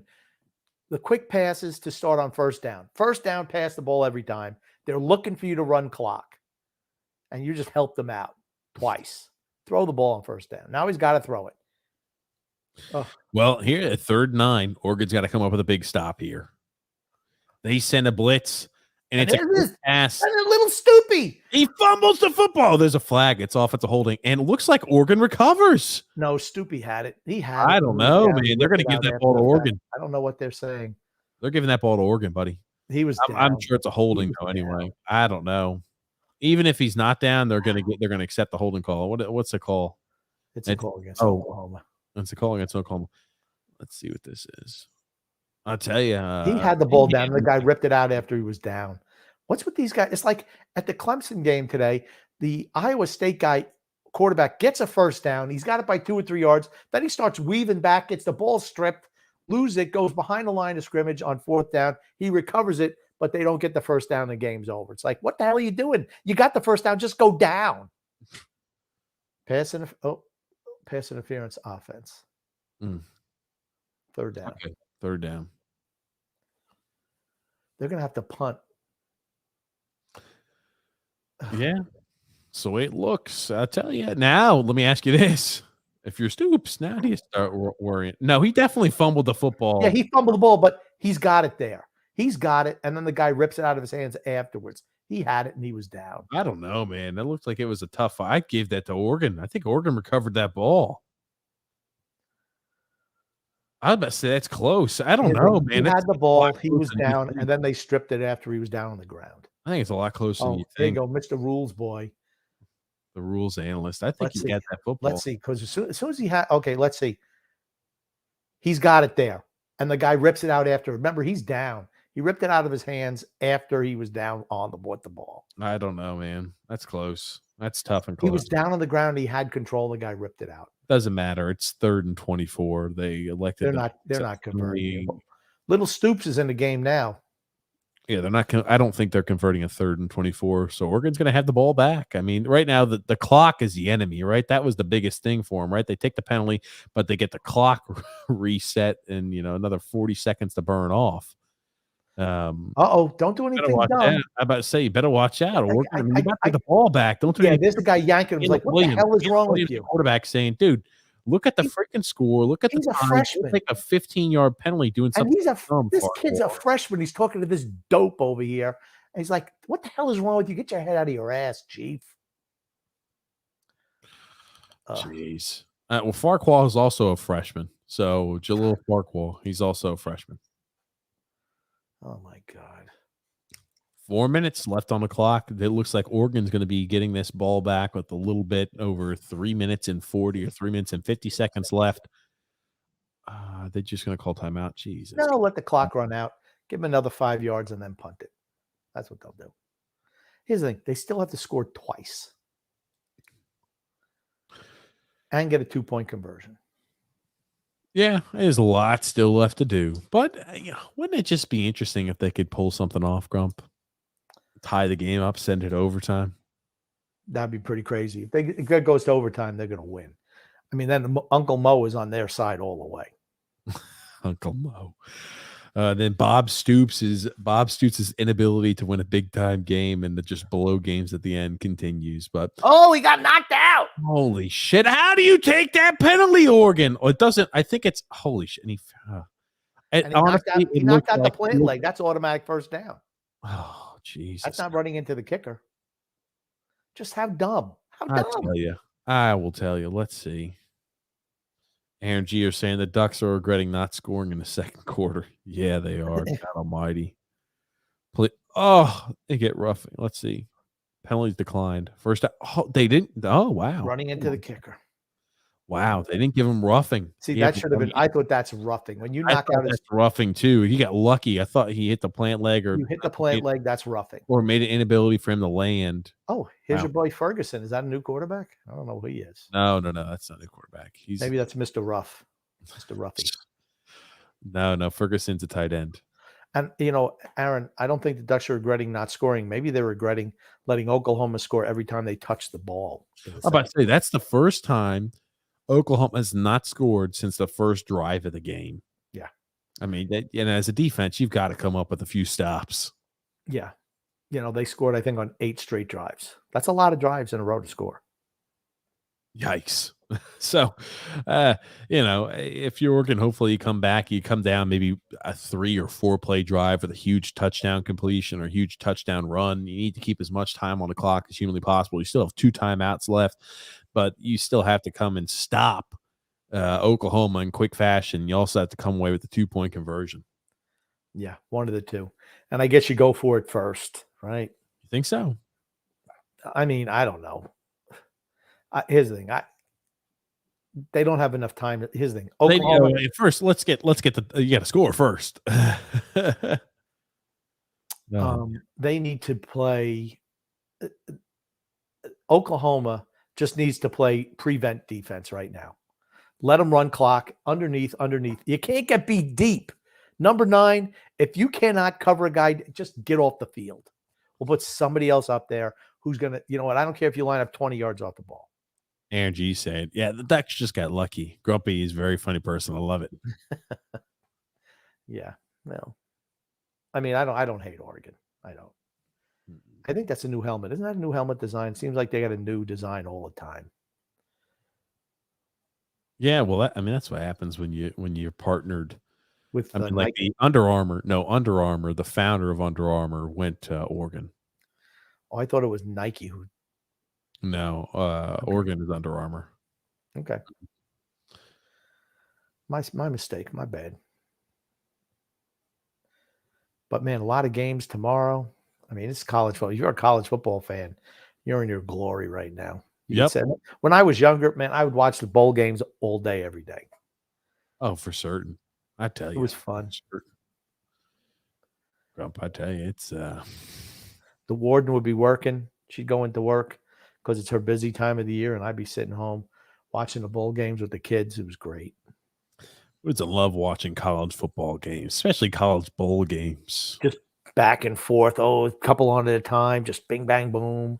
It honestly, like that stretch of time, if you can watch the games, it's almost about as fun as March Madness is. I mean, but Yeah. Oregon has got a long way to drive. Oregon has a long, long, long way to drive. And What that's the play. Jesus. Now he's just trying to get something completed, but yikes. Yeah. Let's see. Here it is. He kicks it, and yeah, I'm sorry. That's 15. But I guess because they thought, oh, okay, your back foot hit it. I don't know. It doesn't matter. You're not allowed to hit his plant leg. He was lucky. He was lucky there. And Oklahoma's not even going to score 50 today. Yeah, they're saying if you hit the plant leg, it's an automatic 15. So I think That's a most of the blown call. contact was kicking foot. Ace got him. Oh my god! I'm telling you. See, like when I see that dude, the guy just immediately stops looking down. Get the hell up, bro. Get up. Getting up. Okay, put somebody else in. I mean, I'll be honest with you. Anthony Brown hasn't been all that in the bag of chips. Get his ass out of the game. I mean, put Ty Thompson in. What's the worst thing that can happen? But as soon as he sees a little bit of pressure, the guy just goes in immediate panic mode. I need to go ahead and start scrambling around. It's like, God. That's you can't take a sack there. They sent a 4-man rush, and they get almost immediate pressure in the quarterback's face. And they had to freaking burn a timeout. Holy shit. Just when you think things couldn't be worse, they have to burn a timeout. Jesus Christ. Well, they weren't winning this game anyway. I'm sorry.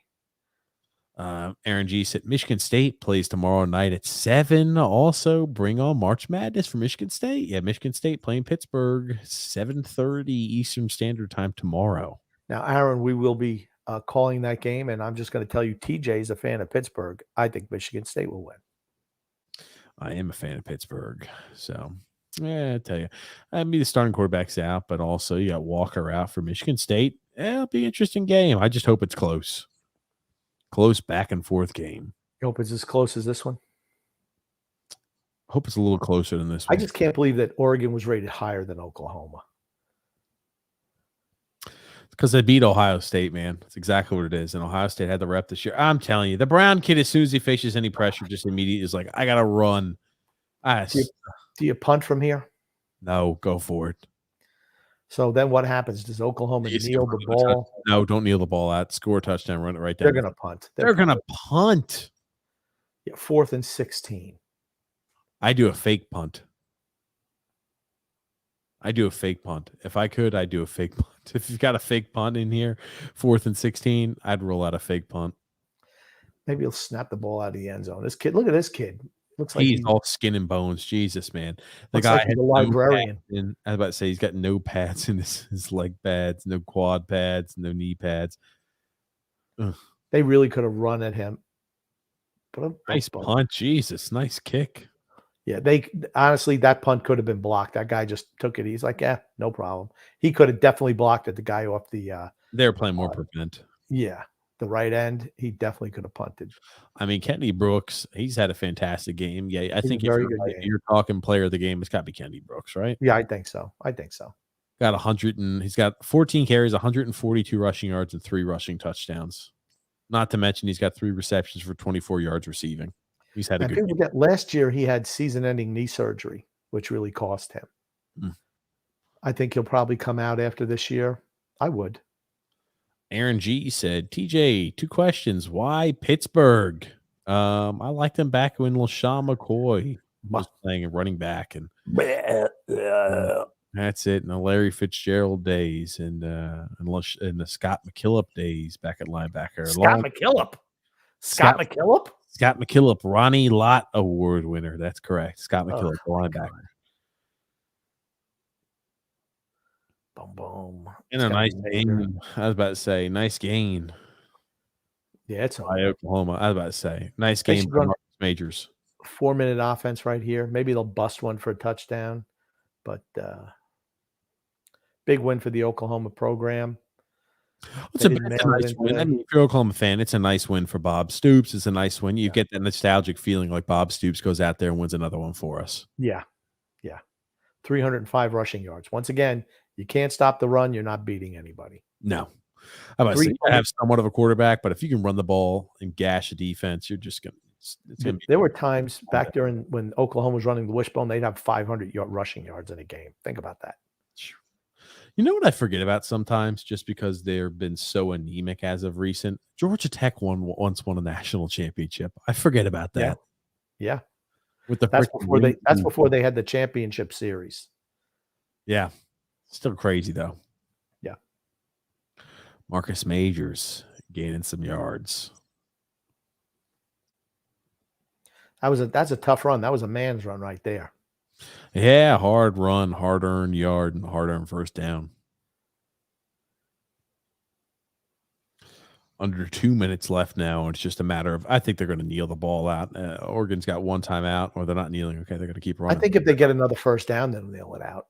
They get another first down in games. Okay, they kneel out, but you got a fresh set of downs. Ooh. Major runs hard. He's maybe the next feature back for them. He's fresh coming into the game where that Oregon defense is worn out. Oh, Bob Stoops like the old Gatorade. Son of an effing gun. You got me. He's like, yeah, okay. I got it. Thanks. Good for them. Good for him. I always like Bob Stoops. And you wonder how many of these kids, if they're from Oklahoma or grew up as Oklahoma fans, are like, I never thought I'd get to play for Bob Stoops. And it's like playing for a guy I idolized when I was a kid. Without a doubt. So happy moment for him, without a doubt. I was about to say, and his kid too. He gets to coach. I'm sure. I think his kid's a senior as well. He gets to coach him on his last game. You know how the game is over when the coach hands his headset to some flunky, like he heads it to the crew. He's like, "Here you go, take this back." I think he's tearing up. Bob Stoops is. Yeah, I tell you, it's got to be emotional for him. He never thought he was going to coach again. He retired. I mean, he's not even that old, honestly. I know he's not. That's why I was curious before they said, no, we're hiring somebody else. That's why I was curious that he determined that, we're not going to bring him back. He's only interim. He's leading the fans on doing an OU thing. OU. Mm-hmm. Yeah. I mean, he's a legend there. He's a coaching legend there. For certain. I mean, look at the time he spent I'll tell you. 18 years as head coach. Aaron G said, call this game over. Also saying, very cool and funny, TJ. I appreciate it. Yeah, this game is certainly over.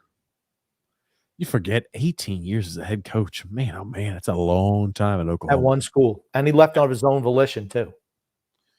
Wasn't fired.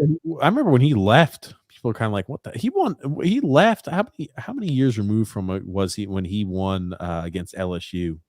He beat LSU national championship. Florida State. They beat Florida State. They lost. They were blown out. There you go. That's it. That Major kid runs hard though. His running style is like, I'm no pitter pat with him. Mm-hmm. Totally different back than Kennedy Brooks.